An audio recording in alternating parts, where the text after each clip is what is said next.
제가 말씀드릴 얘기는 비그포스하고 저 세계 경제 위기하고 무슨 상관이 있냐 이런 얘기입니다. 아까 뭐 그 도시 탐험자 그랬더니 저는 이런 얘기가 나올 줄은 꿈에도 몰랐는데 갑자기 무슨 도시의 사냥꾼 막 이런 느낌이 들어갖고 흠칫했습니다. 이제 제가 관심 있는 거는 뭐냐면은 주로 기찻길하고 개천인데요. 그 옛날 지금 있는 서울의 모습으로는 도저히 상상할 수 없는 그런 것들이 있어요. 그러니까 이 중에 나이 많이 드신 분들은 아마 70년대 이전에 서울 모습이 기억에 남아 계신 분들이 있을 텐데 그분들은 한번 기억을 떠올려 보십시오. 지금의 서울하고로서는 상상도 할 수 없는 일들이 있었습니다. 이를테면 여러분 용산역에서 그 서울역으로 배 타고 갔다 이런 얘기 들어보셨어요? 무슨 소린가 싶죠. 그게 그 서울역 그 서부역 있죠, 그 뒤에 서부역으로 나면 그 큰 길이 청파로라는 길인데 이게 복개한 길입니다.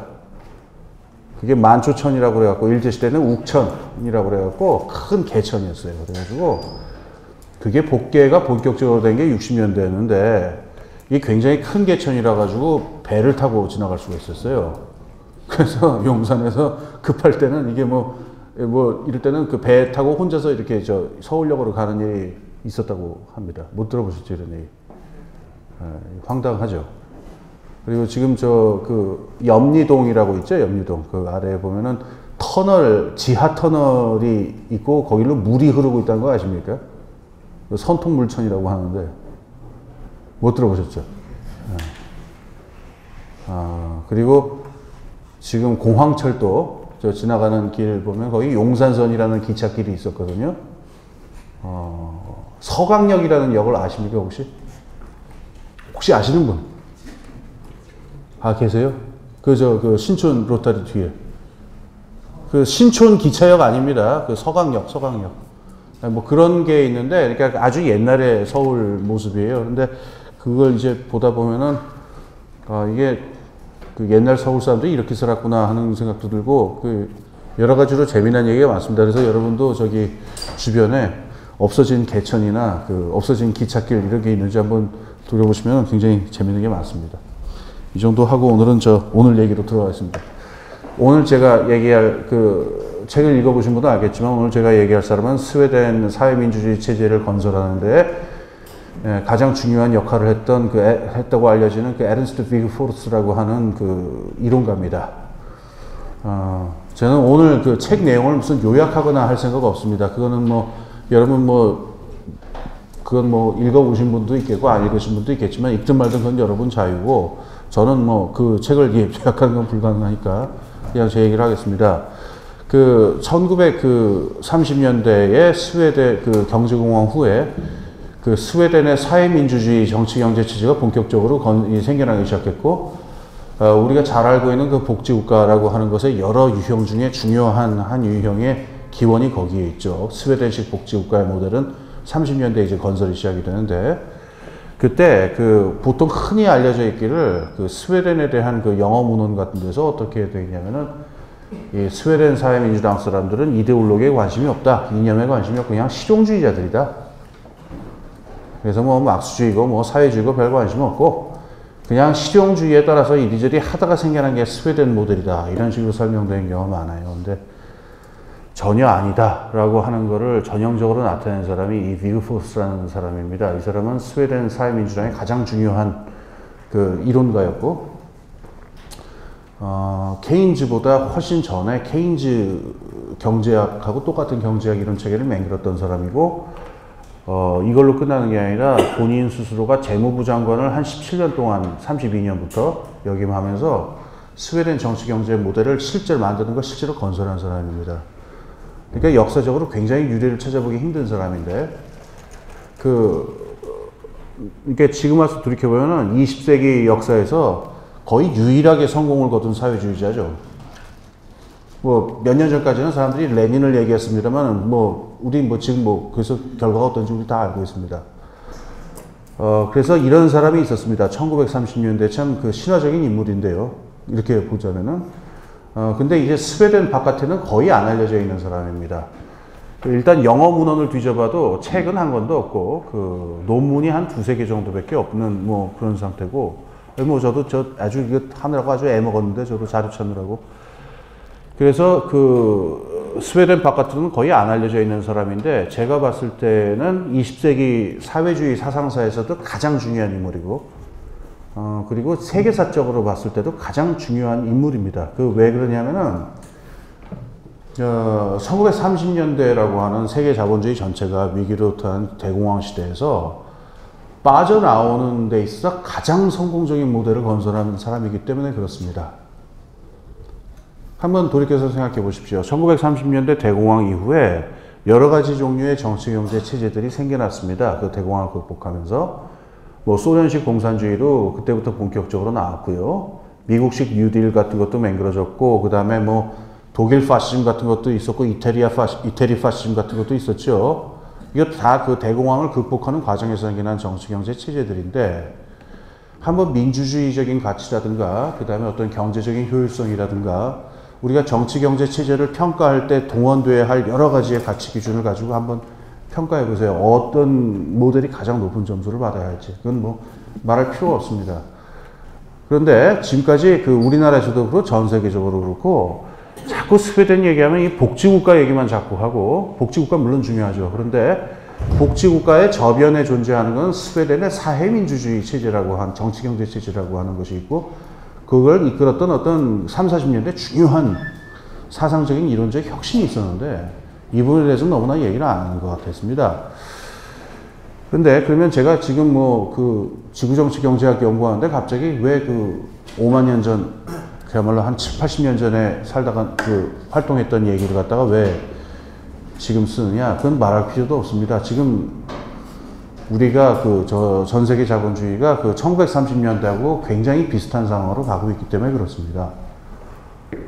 그래서 뭐 아시는 뭐 여러분 어떻게 생각하실지 모르겠지만은 제 입장에서 보면은 이건 출구가 없습니다. 지금 그 세계 경제 위기라는 게 자본주의가 끝장난다 이런 얘기는 절대로 아닙니다. 그건 제가 좀 이따 말씀드리겠지만 그렇게 생각하는 건 제가 보기엔 굉장히 위험한 생각입니다. 뭐 자본주의가 끝장이 났다라든가 뭐 그건 굉장히 위험한 생각이고 어쨌든 지금 상황이 출구가 안 보이고 기존에 지금까지 한 3, 40년 동안 신자유주의라는 이름하에 해왔었던 어떤 정치 경제 모델을 갖다가 그 근본적인 조직 원리나 운영 원리에 있어서 근본적으로 바꾸지 않으면 바꾸지 않을 수가 없는 상황이 된 건 틀림이 없습니다.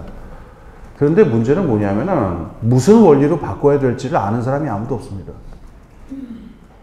최소한 저희가 그 매체나 언론 매체나 신문이나 이런 걸로 보는 바로 지구상 어디에도 신자유주의를 대체할 수 있는 정치 경제 모델의 조직 원리 운영 원리를 내걸고 있는 사회 세력이나 집단은 아무데도 저는 아직 한 번도 못 들어봤습니다. 그래서 지금 상황이 굉장히 암울합니다, 사실은. 그래서 지금 세계 경제 위기가 어떻게 돼가고 있으며 등등등 하는 얘기를 할 단계는 저는 좀 지난 것 같아요. 왜냐면은 그거 뭐 모르는 사람 누가 있습니까? 뭐 2008년에 서프라임 그거 하다가 세계 금융 시스템이 박살이 났고 그 다음에 지금 뭐 유럽과 미국의 재정 위기로 번졌다가 재정 위기가 다시 금융 위기로 번져가지고 뭐 유로존이 오늘 내일 하고 앉아있고 뭐 이런 얘기 우리 뭐 모릅니까? 뭐 다 알고 있죠. 근데 지금 언제부터 어떻게 되냐면 그러면은 이제 다른 종류의 정치 경제 질서라고 하는 것을 어떻게 건설해야 될 것이냐 사람들 생각이 이렇게 가고 있어요. 근데 여기다 대고 뭐 이러이러해서 서프라임 때문에 우리 망했습니다. 뭐 이런 얘기 해봐야 뭐 손만 쓰리죠. 와, 뭐 몇 년 전에 그렇게 해서 우리 다 망했다는 거 뭐 모릅니까? 그래서 집값 다 반토막 나고 주택 대출 받았던 분들 다 하우스 프로 되고 뭐 손만 쓰리죠 뭐. 그러니까 과거 얘기하지 말고 앞으로 그러면 정치 경제 모델을 어떤 식으로 그러면 대안적인 조직 원리와 운영 원리를 제시할 것이냐 이게 지금 문제가 되는데요. 이게 답이 안 나오죠. 이걸 가지고 답을 내겠다는 사람도 아마 못 보셨을 겁니다. 그러니까 이러면 천상 어떻게 할 수밖에 없냐면은 역사적인 그 비슷한 경우로 되돌아가는 수밖에 없겠죠. 그래서 성공적인 경우가 뭐가 있었나. 그래서 그걸 그대로 뺏겨오자는 얘기는 물론 아니죠. 그럼 가능하지도 않고 바람직하지도 않은 얘기인데 어떤 식의 방법으로 그러면은 이런 위기를 헤쳐나갈 수 있느냐를 한번 다시 돌이켜보지 않을 수가 없습니다. 그래서 저는 그 30년대에 대해서 그 전부터 좀 관심이 많이 있었었는데, 거기서 가장 성공적으로 빠져나온 경우가 뭐냐. 제가 보기에는 비그포스 이 경우 하나밖에는 전 모르겠습니다, 솔직히. 그때 우리가 뭐 30년대 경제공황이 그걸 극복을 하긴 했죠. 근데 어떻게 극복했습니까? 사실 다 실패했습니다. 케인즈고 뉴딜이고 다 실패했고요. 결국은 2차 대전으로 빠져나왔죠. 그러니까 2차 대전이 돼가지고 그 전쟁 군수 경기가 살아나면서 갑자기 호황으로 전환하면서 살아난 거지. 무슨 케인즈 경제학으로 영국이 위기를 모면했습니까? 전혀 아닙니다. 그 이 책에도 제가 썼습니다만은 케인즈 경제학이 실제로 영국이나 미국에서 정책에 영향을 주기 시작한 건 2차 대전 이후예요. 그 다음에 그럼 미국의 뉴딜이 성공했느냐? 뉴딜은 1937년, 38년에 다시 리세션이 벌어지죠. 경기 후퇴가 벌어지죠. 그러니까 우리가 뭐 얼렁뚱땅 이렇게 넘어가면서 뭐 세계 뭐 경제 위기를 극복했다 어쩌고 하는데 실제로 보면은 어떻게 우리가 30년대를 극복했는지 좀 까마득합니다. 좀 아득한 얘기입니다. 그런데 제가 아까 말씀드린 그 에른스트 비그포스라는 인물은 그냥 어쩌다 운이 좋아가지고 그런 것도 아니고 그 다음에 뭐 얼렁뚱땅 뭐 대충 당구장에서 뭐 대충 치고 쫑부자라는 식으로 뭐 대충 엄벙덤벙 하다가 뭐 운 좋아서 뭐 성공하고 이런 것도 아닙니다. 그러니까 정확하게 자기 개념과 철학과 이론을 가지고 있었고 그 이론에 근거해서 정확하게 아까 말씀드린 대로 재무부 장관으로서 또 정치가로서 구체적인 활동을 했습니다. 물론 이거 비그포스 혼자 한 거라고는 절대로 아닙니다. 이게 책에도 나와있지만은 그 당시 스웨덴 3인당이라고 하는 집단 자체가 굉장히 뛰어난 리더십을 가지고 있었고 비그포스라는 사람은 그 중에 한 인물로서 사실 이해해야 되는 면은 분명히 있어요. 그런데 어떤 여러 가지 면에서 봤을 적에 가장 성공적이고 체계적이고 이론적이고 성공적인 개혁을 이끌었던 사람이라는 겁니다. 그래서 뭐 다 흘러가 버린 경제 위기 갖고 또 어쩌고 저쩌고 뭐 그건 또 저희 연구소에서 계속 또 하고 있습니다. 그래서 왜 이게 터졌는지 한 10년, 20년의 어떤 시각에서 보자. 그래서 그건 올해 분석을 하기 위해서 또 책이 나오겠습니다만은 우선 저희 연구소가 처음에 좀 해야 되는 책은 그런 게 아니고 사람들이 지금 듣고 싶어 하는 얘기들은 그런 얘기는 아닌 것 같아요. 그래서 이런 책을 쓰게 된 겁니다. 자, 그러면 이제 그 본론으로 들어가서 이제 제가 오늘 하고 싶은 얘기를 한 3가지 덩어리로 나눠서 먼저 말씀을 드리겠습니다. 우선 첫 번째 덩어리는 그 막스주의 파산입니다. 이 중에 여기 앉아 계신 분들은 뭐 중에는 그 이 말을 듣고 굉장히 이렇게 강한 거부감을 느끼실 분이 있을지 모르겠습니다만은 뭐 어쩔 수 없습니다. 파산은 파산입니다. 그리고 막스주의가 파산한 지 100년이 지났는데 그거를 갖다가 100년 동안 그러니까 참 허탈한 일인데 하여튼 막스주의의 파산이라고 하는 주제를 먼저 이게 3분의 1에 해당합니다.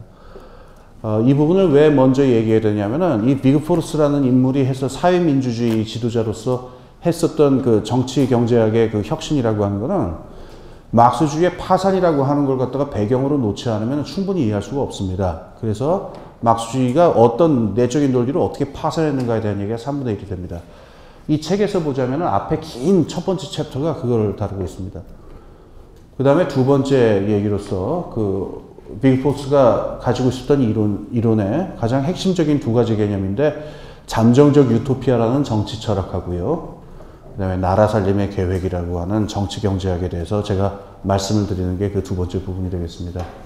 그 다음에 3번째 부분은 이 2가지 개념들을 비그포스하고 스웨덴 사회민주당이 30년대 이후에 어떤 식으로 적용했는가를 갖다가 아주 중요한 대목만 그 주마간상격으로 얘기하면서 우리가 지금 얘기하는 복지국가가 어떻게 해서 나타나게 되는가를 잠깐 생각을 해보겠습니다. 자, 그럼 먼저 그 막스주의의 파산이라는 주제에 대해서 먼저 말씀을 드리겠습니다. 뭐 이 대목에서 그러니까 이 중에 그 노약자 임신부가 있으면 좀 조심하시라는 말씀을 드려야 될 것 같은데 막스주의에 대해서 제가 지금부터 할 얘기는 굉장히 신랄하고 공격적일 겁니다. 제가 뭐 감정을 갖고 있어서 그런 게 아니고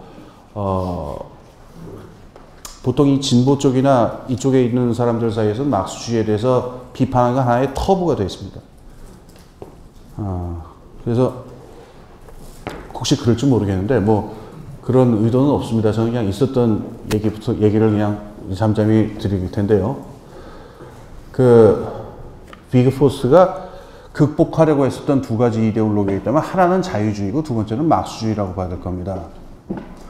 그러면은 이 중에서 여기 계신 분들이 아마 어떤 분들은 분명히 이렇게 얘기를 할 거예요.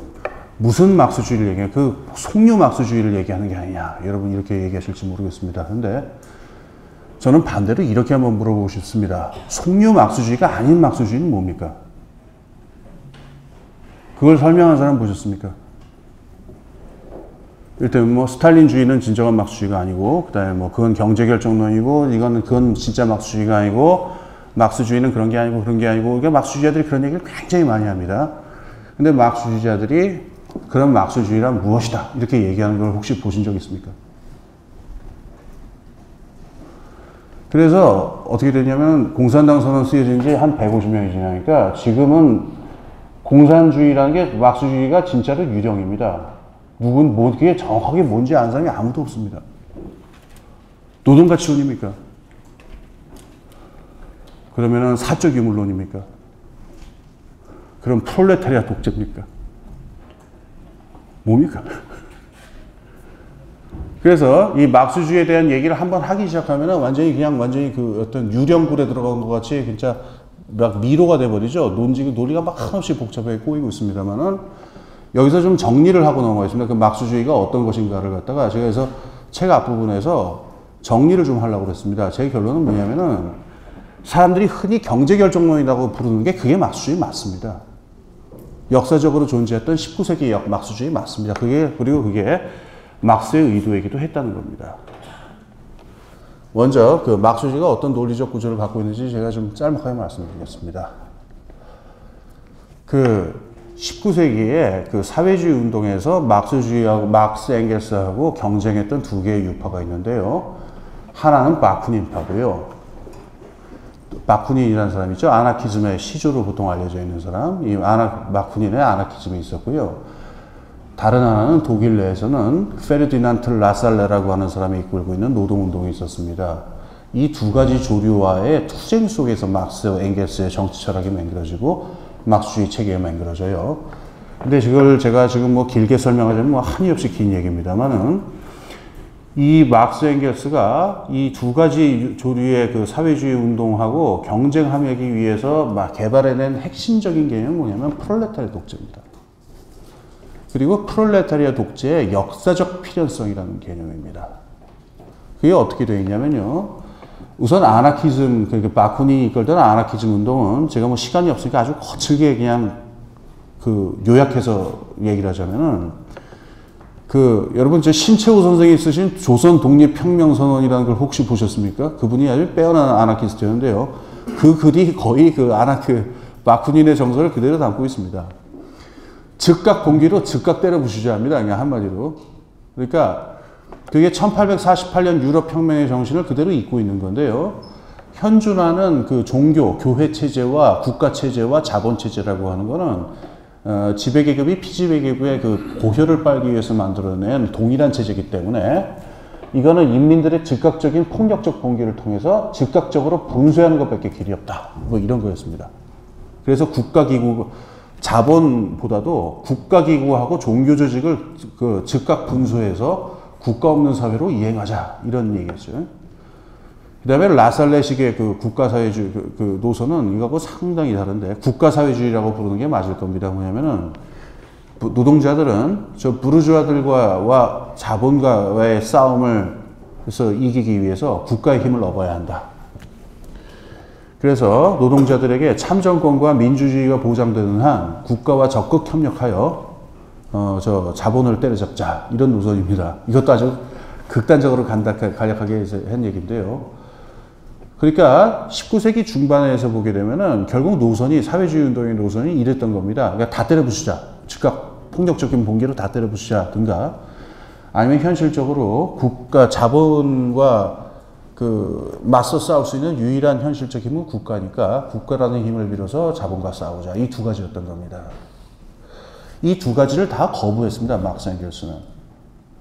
자, 첫 번째에 대해서는 왜 거부를 했느냐?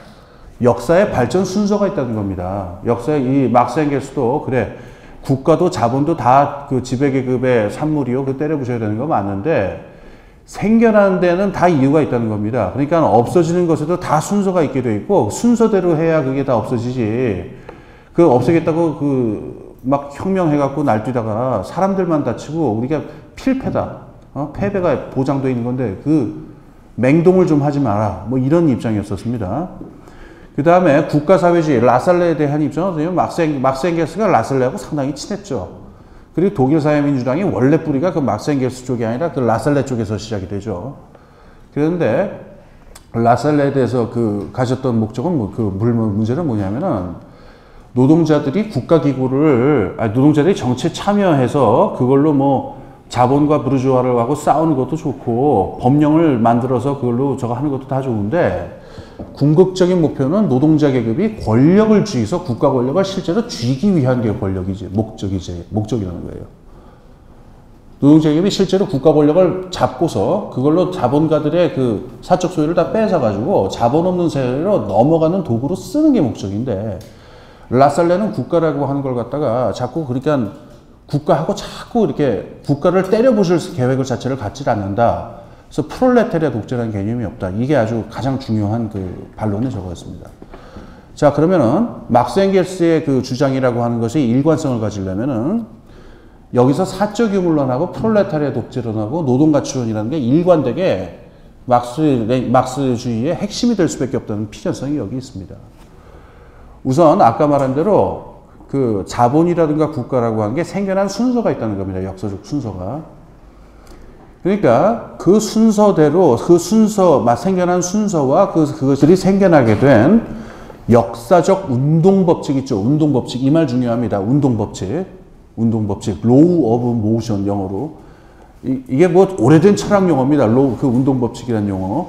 그래서 막스주의가 역사의 운동법칙을 발견했다는 것을 막스도 그렇고 엥겔스도 그렇고 계속 떠들어댔습니다. 자랑스럽게 떠들어댔습니다.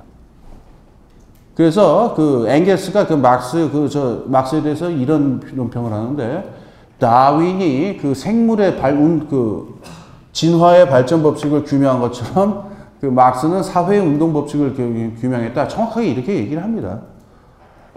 그래서 막스 엥겔스의 얘기는 역사가 시작부터 지금까지 하나의 운동 법칙을 분명히 갖고 있다는 거예요. 과학적 운동 법칙이 있다는 겁니다. 그게 사적 유물론인데 그 운동 법칙의 발생 순서라는 게 뭐 우리가 잘 알고 막스주의자들이 잘 알고 있는 그 얘기인데 처음에 생산력이 낮을 때는 원시공산제였지만 생산력이 높아지면 잉여가 나오게 되고 그 잉여를 누가 수취하냐에 따라서 계급이 발생하게 되고 그것에 따라서 국가가 나오게 되고 등등등 그 다음에 뭐 사회구성체가 발달했으니까 이제 자본주의가 없어지는 순서도 자본주의가 생산력이 높아지는 것을 기다려야 한다.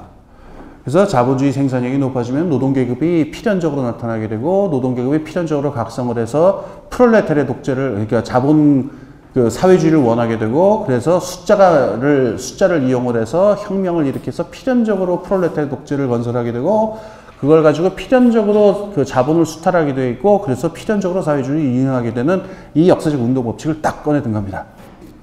이걸 꺼내들게 되면은 라살레도 비판할 수 있게 되고 바쿠닌도 비판할 수 있게 되죠. 그렇죠?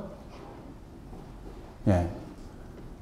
그래서 이게 막스주의입니다. 그러니까 제가 아까 초두에 막스주의라고 하는 게 그러니까 20세기 후반 이후에는 이 막스주의자들이라고 하는 게 어떻게 대학교 교수들로 바뀌어가지고 혁명가들이 아니라 그래갖고 너도 나도 뭐 막스가 어쨌든 말만 많지 도대체 막스주의가 뭔지 설명한 게 아무것도 없죠.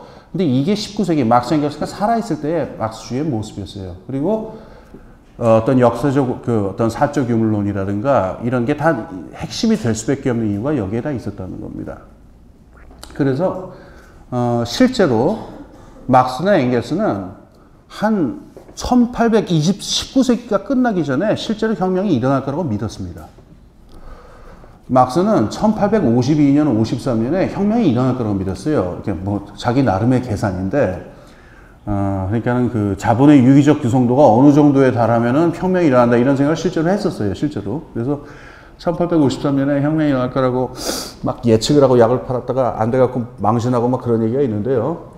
실제로 엥겔스도 죽기 전까지 1890년대가 끝날 때쯤에는 혁명이 벌어질 것이다. 이렇게 믿었었습니다. 그래서 뭐 이 중에 무슨 알티세르니 20세기 후반에 나온 학계에 있는 교수 잔챙이들이 막스에 대해서 이러쿵저러쿵 한 얘기에 익숙해 있는 독자들 같은 경우에는 지금 이렇게 하면 굉장히 충격적일 수 있어요. 그건 경제결정론이고 월가 막시즘, 속류 막시즘이라고 지겹게 들은 얘기를 갖다가 지금 여기 있는 사람이 그게 원래 막시즘이었다고 얘기를 하면은 굉장히 좀 혼란스러우실 수 있겠습니다만은 좀 책을 좀 한번 읽어보시길 좀 부탁드리겠습니다. 그리고 하나 더 얘기 나온 김에 좀 하고 넘어갈 얘기했는데요. 나는 막스주의자가 아니었다라고 말했다 이렇게 얘기하는 사람들 가끔 있죠. 그 얘기를 좀 얘기하고 좀 넘어가야 될 것 같습니다. 만약에 막스가 그렇게 얘기했다면 세상에서 가장 비겁한 사람입니다. 그죠? 그게 말이 됩니까? 자기 이름을 내걸고 생겨난 사상체계가 현실에 횡행하고 있는데 자기만 쏙 빠져나온다. 그건 말도 안 되는 소리죠. 그러니까 그게 실제였다라고 하면 아주 그건 쓰레기 같은 말도 안 되는 소리고 그건 사실이 아니었습니다. 그게 어디에서나 어떤 맥락에서 나온 얘기였냐면은 막스가 사위가 있었어요. 폴 라파르그라고 굉장히 게으른 사람이에요. 그 쿠바에 있는 무슨 농장주 아들이었는데 그 유복한 집안에서 태어나가지고 아주 게으르게 살던 사람인데 그래서 쓴 책 중에 보면 게으를 권리 뭐 이런 책도 있죠. 이게 웃음이 나오죠. 그죠? 책 제목이 게으를 권리입니다. 한번 읽어보십시오. 재밌습니다. 근데 이 사람하고 이렇게 얘기를 하는데 막스가 얘기를 하다가 라파르그가 이제 나름대로 그러니까 이제 장인어른께서 하신 말씀이란 게 이런 겁니까? 이렇게 쭉 자기 얘기를 정리를 했더니 막스가 듣고 보면은 그게 막스주의라면은 나는 막스주의가 아닐세 이렇게 말했던 대목이 있어요. 거기서 나온 얘기입니다. 막스가 그런 얘기했던 사람 아닙니다. 넘어가겠습니다. 자, 그러니까 요게 구체적인 강령의 모습을 가지게 돼. 제가 왜 막스주의 얘기를 길게 드렸냐면은 사회주의 운동이 19세기에는 굉장히 조류가 다양했습니다만 20세기에는 사실상 막스주의를 중심으로 다시 재편이 되어버리잖아요. 그러니까 이 막스주의가 사회주의 운동, 사회민주주의 운동에 끼친 영향이라고 한 건 막대합니다. 그 가장 막대한 영향이 아주 고스란히 나타났던 문서가 있는데 1891년에 있었던 강령 문서가 있죠. 무슨 강령이죠, 이게? 에어프루트 강령. 예. 칼 카우츠키라고 하는 사람이 쓴 것으로 알려져 있는데요. 그 강령에 보면은 아까 말한 이 역사의 운동 법칙을 통해서 사회주의가 필연적으로 오고 혁명이 필연적으로 벌어지고 등등등 하는 얘기가 고스란히 그 강령에 있습니다. 그래서 1890년대 20세기 초에 있는 이 막스주의 사회주의자들은 뭘 하고 있었느냐? 혁명이 일어나기를만 기다리고 있었습니다. 그러면 자기들은 뭘 하느냐? 물론 이 사람들이 혁명이 일어난다고 해서 가만히 앉아있으면 된다고 생각한 사람들은 아니었었어요. 혁명을 준비해야 된다는 생각을 한 겁니다. 그러니까 이 사람들이 생각한 건 뭐냐면은 자본주의가 경제공황과 위기 때문에 실제로 붕괴하는 일이, 그러니까 경제공황으로 인해서 자본주의 시스템이 붕괴하는, 그게 뭘 의미하는지는 아무도 모릅니다만은 그런 일이 실제로 10년 안에 벌어질 거라고 믿었고, 그러면 어떻게 돼요? 그때 노동자들이 뭘 해야 됩니까? 괜히 그 틈에 무슨 복지국가를 요구한다든가 이런 개량주의적인 그런 걸로 이게 위기가 해결이 안 되지 않습니까? 자본주의를 근본적으로 없애야만 문제가 해결이 되지 않습니까? 그러니까 노동자들이 그 상황에서 괜히 무슨 복지국가가 어쩌네, 무슨 기본소득제를 내놔라 어쩌네 하는 그런 개량적인 요구하지 말고 실제로 프롤레타리아 독재를 건설해서 완전히 자본가들의 소유권 자체를 빼앗을 수 있는 혁명적인 정권을 준비할 수 있도록 노동자를 준비시키는 게 그게 독일 사회민주당의 임무다. 이렇게 생각을 했던 겁니다. 말 되죠? 그러니까 지금부터 한 10년 안에 이제 사회가 무너집니다. 그러면은 옛날에 여운형 선생도 일제시대 때 건국준비위원회 계속 준비했잖아요. 1942년부터 건국동맹. 이제 조금 있다가 일제가 망하니까 그러면 이제 우리 건국준비위원회 해야 된다. 그래서 그거 준비하듯이, 그러니까 10년 안에 망하니까 그거 이제 우리 준비해야 된다. 이게 말이 됩니다. 그렇게 했던 게 이제 1890년대 사회주의, 독일 사회주의 운동도 그랬고, 다른 나라도 그랬습니다. 근데 어디서부터 이제 슬슬 얘기가 꼬이기 시작하냐면은 혁명이 안 일어나는 겁니다. 그러니까 자본주의가 붕괴를 안 하는 겁니다. 여러분 혹시 1992년에 다미선교회라고 기억나십니까? 그게 아마 제 기억에 10월 며칠이었는데 혹시 기억하세요? 제가 92년에 다미선교회라는 종교 조직이 있었는데요. 92년 10월 며칠 날 휴거라고 아십니까? 우리 다 이렇게 산채로 들어 올려져 가지고 천국으로 올라가는 그런 멋진 일이 벌어질 것이다. 그래서 돈들 내라. 뭐 이런 그 종교 조직이 있었습니다. 다미선교회라고. 저는 그때 대학원 그 시험을 준비하고 있었는데 군대 갔다 와서 머리는 굳었지 시험 날짜는 다가오지. 그래서 마지막 그 비상구는 휴거뿐이다 그래갖고 친구들하고 그 전날 그냥 술집에 모여서 휴거 착착착 휴거 착착착 막 응원하고 막 그랬는데 다음날 일어나 보니까 휴거가 아니라고 머리만 아프고 술 덜 깨가지고 뭐 그랬던 기억이 있습니다. 이게 제가 좀 웃자고 한 얘기지만은 그 20세기 초가 될 때 독일 사회민주주의자들의 심정이 대충 그랬습니다. 아니, 지금 혁명이 아니라 지금 자본주의가 붕괴를 안 하고 있는 겁니다. 그리고 가면 갈수록 경제는 더 호황을 달리고요. 노동자들 숫자는 늘어나지도 않고 더 문제가 노동자들이 혁명을 별로 원하지도 않는 겁니다. 나중에 1차 대전 벌어졌을 때 가장 황당한 사태가 벌어지는데 나중에 그 독일 사회주의자들은 뭐냐면은 이 전쟁, 이 1차 대전이라는 거는 제국주의 전쟁이니까 이거야말로 자본주의가 망하는 순간이 온 거다. 그러니까는 노동자들은 전쟁에 참여하지 말고 전쟁을 혁명적 내전으로 전환시켜갖고 봉기나 일으켜서 사회주의 혁명이나 하자. 뭐 이런 걸 했는데 노동자들이 코 방귀도 안 꼈다는 거예요. 니네나 해라. 우리 조국 독일의 영광을 위하여 전장으로 달려가겠노라고 해서 다 전쟁에 나가버렸다는 겁니다. 그러니까 뻘쭘하게 된 독일 사민당은 조금 있다가 그래 우리 조국 독일을 저 무지막지한 러시아 저 거지들로부터 보호하자. 그래서 또 앞장서서 전쟁에 나갑니다. 독일 사민당도요. 그러니까 모든 게 꼬이기 시작하는 겁니다. 이 자본주의가 안 망하니까. 그래서 그 와중에서 굉장히 용감한 사람이 한 명 있었는데요. 그 베른슈타인이라고 하는 사람이 있었죠. 에드와르트 베른슈타인이라고 그 수정주의의 아버지로 알려져 있는 사람이 있었는데 이 사람이 원래 그 카우츠키와 함께 그 에어프루트 강령을 썼던 사람입니다. 잘 안 알려져 있는데 이 사실이. 그리고 엥겔스가 죽을 적에 그 칼 카우츠키만큼 그 막스주의의 그 정통이라고 생각했던 수제자, 애제자였습니다. 이 베른슈타인이. 근데 베른슈타인이 굉장히 정직한 사람이었었어요. 그러니까 이 사람이 지금 당 꼴을 보니까 이게 기가 막힌 거예요. 한쪽에서는 맨날 다 모여가지고 그 무슨 어마짱짱한 교수들 뭐 이런 사람들 모여서 자본주의가 내일 망한다, 언제 망한다 막 이런 황당한 추상적인 얘기들 하고 있고 다른 쪽에서는 무슨 해결변칙법이 어쩌고 막 이런 이게 당일합치고 가보면 한쪽에서 계속 그런 일들을 하고 있습니다. 그런데 그 정당이 매일매일 해야 되는 사업은 그런 게 아니잖아요. 노조 어느 지부에 어떻게 그 당 조직을 만들 것이 어떻게 건설할 것이고 거기 주민들이 실제로 지금 힘들어하는 건 뭐 이런 걸 파악하고 어떻게 대책을 세울 거냐 이런 문제란 말이에요.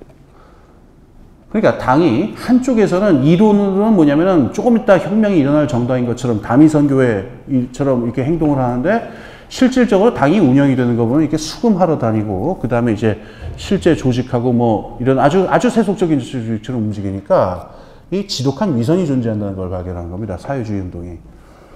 그래서 이 베른슈타인은 굉장히 정직한 사람이었어요. 그래가지고 야 우리 이런 위선 이제 좀 그만하자. 솔직히 말합시다. 혁명이 일어날 거라고 믿는 사람 한번 손 들어보시오. 그런 거예요. 그래서 자기가 보기에는 막스가 말했었던 역사적 운동 법칙이라고 한 건 다 틀렸다. 그거는 현실에 빗나간 얘기고 과학도 아니고 또 사회주의가 그런 역사적 운동 법칙 같은 식으로 사회주의가 와서도 안 된다. 그거는 인간들의 윤리적인 이상으로부터 와야지. 그건 무슨 무슨 다윈 진화해가지고 무슨 원숭이가 사람 되듯이 자본주의가 사회주의가 되면 이게 어떻게 인간의 이상이 될 수 있느냐 이렇게 해가지고 포괄적으로 그 비판서를 써서 냅니다. 우리나라에 번역도 되어 있습니다. 저 한길사에서 나와 있어요. 에른슈타인 책 그렇게 되어 있는데 그 다음에 벌어진 일은 뭐 익히 잘 알려져 있습니다. 그랬더니 이제 막스주의자들이 벌떼처럼 들고 일어나서 이제 베른슈타인을 그때부터 이제 밟기 시작하죠. 배신자. 네, 하고 너는 막스를 잘못 이해했다. 지금까지 한 100년 동안 아주 계속 반복되는 그 주제인데 너는 막스를 오해했다. 그 얘기를 듣습니다. 그래가지고 이제 그 베른슈타인이 내놨던 주장은 계량주의, 수정주의라는 이름으로 찍혀서 이제 밀려나죠. 한쪽으로 밀려나고 막스주의 사회주의 운동의 중심부는 여전히 뭐 혁명은 일어날 것이고 우리는 뭐 막스주의는 진리요 과학이요 뭐 이런 입장이 계속되는데 20세기 한 중반 1920년대쯤 가게 되면은 이런 위선을 더 이상 유지할 수가 없게 됩니다. 그러니까 우선 자본주의는 망하지 않습니다. 절대로 안 망하고 가면 갈수록 더 호황을 맞고 등등입니다. 또 두 번째, 노동자들이 혁명에 관심이 없습니다. 가면 갈수록. 그 다음에 세 번째, 여기가 제일 이제 코미디인 지점인데요. 사회민주당은 혁명정당은커녕 여당이 되었습니다. 그러니까 그 다미선교회 한번 생각해보세요. 이 다미선교회 같은 조직으로 시작했던 조직이 어떻게 하다 보니까 청와대에 들어갔다고 한번 상상해보세요. 그럼 어떡할 겁니까 여기서? 그 청와대에 들어가가지고 우리 이 사회는 조금 이따 망할 것이다 이렇게 얘기할 수 없잖아요. 그럼 당신들은 왜 지금 청와대에 들어갔냐고 이렇게 틀림없으니까. 그래서 이 책에 나옵니다만은 제가 이 책에도 좀 써놨습니다만은 요 얘기가 정말 잘 쓰여져 있는 책은 뭐냐면은 저 후마니타스라는 데서 나온 그 정치가 우선한다는 책이 있어요. 쉐리 버먼이라는 아주 좋은 책입니다. 그 책. 그 책에 이제 잘 설명이 되어 있는데 1917년에 이제 19년에 이제 1차 대전이 끝나고 독일이 어떻게 되냐면은 그 원래 카이제르 황제가 있었잖아요. 제2제국. 제2제국이 붕괴합니다. 그래서 공화국이 성립하는데 그 공화국이면은 여당이 있어야 될 거 아닙니까?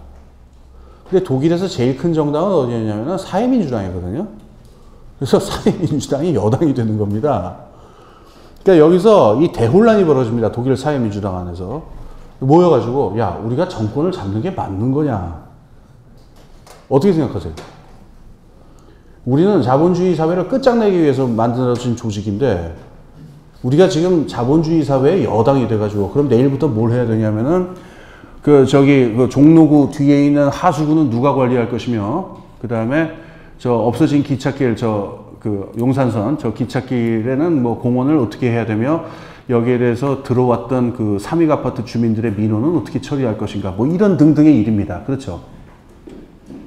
그럼 지금 뭐 자본주의를 끝장내자라고 모였던 그 혁명가들이 모여서 지금 그 삼익 아파트 주민 민원 처리하게 지금 생겼으니까 이게 황당한 겁니다, 이 사람들이. 그래서 굉장히 황당해 하다가 황당한 결론을 내렸는데, 우리는 자본주의를 끝장내기 위한 조직이지만 지금 당장의 인민들이 겪는 고통이 너무 크므로 어쩔 수 없이 정권을 잡는 희생을 감수한다. 예, 정확하게 희생을 감수한다. 희생을 감수한다. 정말 하기 싫지만 어쩔 수 없이 전 믿을 수가 없죠. 실제로 벌어졌던 일입니다. 문제는 지금 그래 악착같이 집권하려고 막 눈이 시뻘개져 있어도 지금 잘 할까 말까 한 판에 지금 희생을 감수한다라고 막 그냥 그 똥 씹은 얼굴을 하고서 청와대에 가고 여의도에 들어갔으니 잘 했겠어요, 이 사람들이? 그 민원 같은 거 들어오면 그거 잘 들어줬겠어요? 아마 틀림없이, 그거 나한테 난리야. 막 아마 이랬을 거예요, 그 사람들. 그죠? 왜 나한테 와서 난리야? 니네 말에 가서 교회 목사님한테 가서 해결해. 막 틀림없이 이러다 보니까 이 사회민주당이라는 조직은 사람들이 흔히 기대하는 어떤 유능한 정당, 이런 정당도 못 됐다는 겁니다. 그럼 이 정당이 혁명정당이 됐느냐? 그것도 아닙니다. 혁명은 무슨 혁명입니까? 그 말은 좋은데, 물론 말은 다 뭐 혁명, 뭐 사회주의 혁명을 위하여 건배! 하면서 건배를 하는데, 그건 주로 이제 술 먹을 때만 건배사로 주로 쓰이고, 사회주의 혁명이라는 말은. 그건 뭐 요즘도 그렇죠, 사실.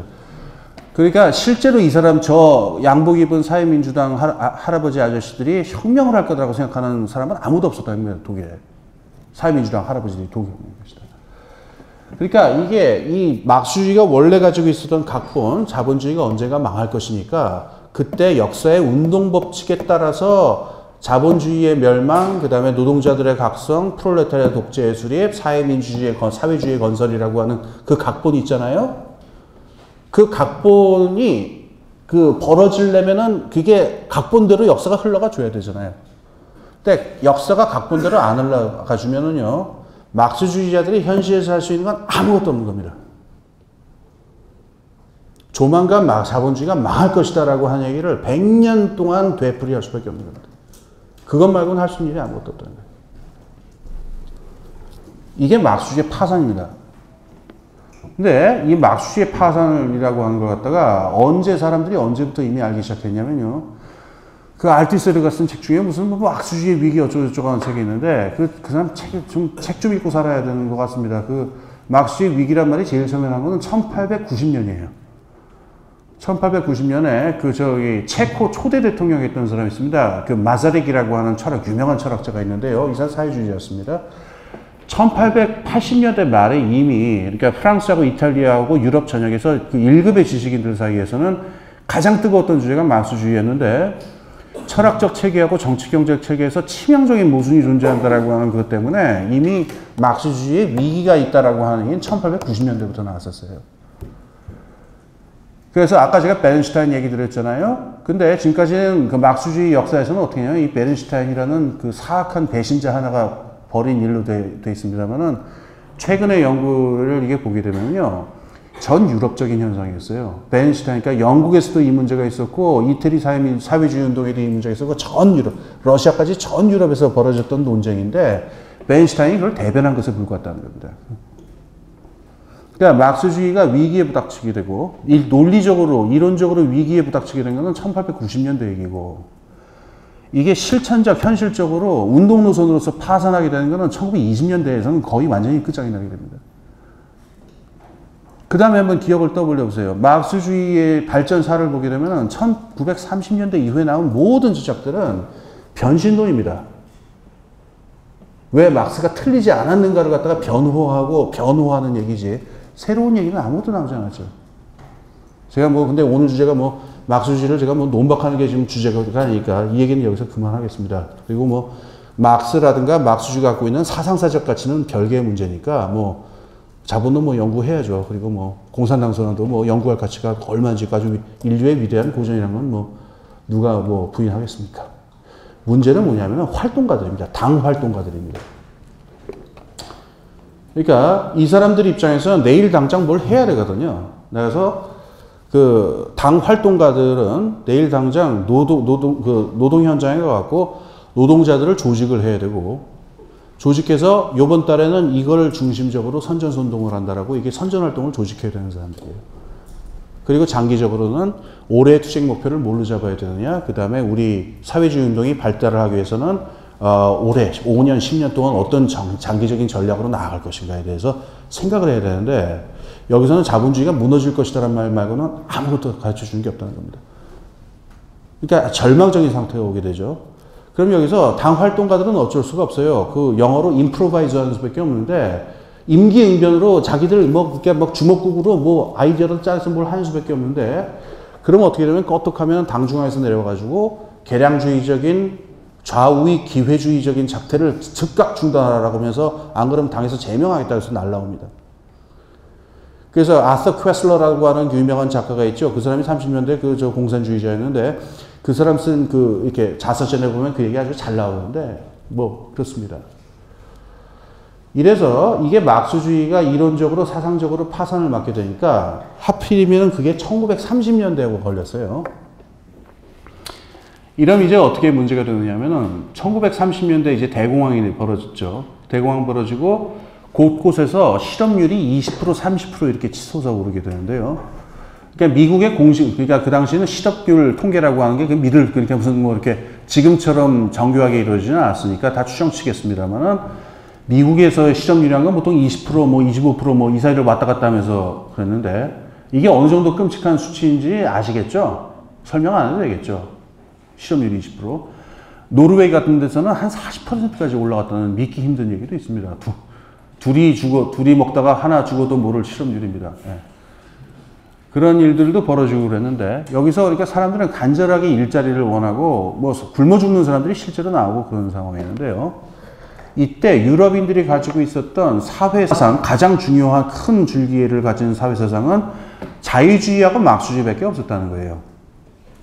근데 이 두 가지가 다 뭐라고 얘기를 하느냐. 우선 자유주의자들은 뭐라고 얘기를 하느냐면은 그거 어쩔 수 없다. 참아라. 그러니까 자유주의에 있어서 지금 우리나라에서 또 자유주의를 되살리자 이런 분들 계시는데 저는 좀 의문이 있어요. 왜냐면은 자유주의의 핵심 교리는 그런 가치가 무슨 자유가 어쩌고 인권이 어쩌고 그런 가치 같은 얘기가 아닙니다. 그분들은 그걸 경제적 자유주의라고 그러기는 하지만 그게 아니고 자유주의의 가장 핵심이 되는 그 신앙은 뭐냐면요. 이 우주에는 어떤 자연적 질서라는 게 존재한다라는 믿음이에요. 개인과 공동체 사이에. 그게 정치 철학으로 투영되면은 정치적 자유주의가 되는 거고 경제 질서로 나타나면 시장 경제에 대한 맹신으로 드러나게 되는 거거든요. 뿌리는 거기 있습니다. 그래서 1930년대라는 끔찍한 어떤 세계 경제, 지구 정치 경제의 위기가 왔는데 자유주의자들이 하는 대책은 다 뭐였느냐면은 아무것도 하지 말랍니다. 이거는 시장 경제라고 하는 이 자연의 질서 속에서 벌어진 일이기 때문에 실업률을 줄인다든가 뭐 경기를 부양한다든가 하기 위해서 이런저런 짓을 했다가는 오히려 경제 회복만 늦어지게 되고 더 큰 고통만 초래하게 된다. 그러니까 지금 좀 힘들겠지만 실업률이 20% 30% 올라가도록 내버려 두고 그 다음에 사람들이 아무리 배고파도 복지재정 같은 거 늘리지 말고 굶을 만큼 굶게 참 말이 좀 험악하죠.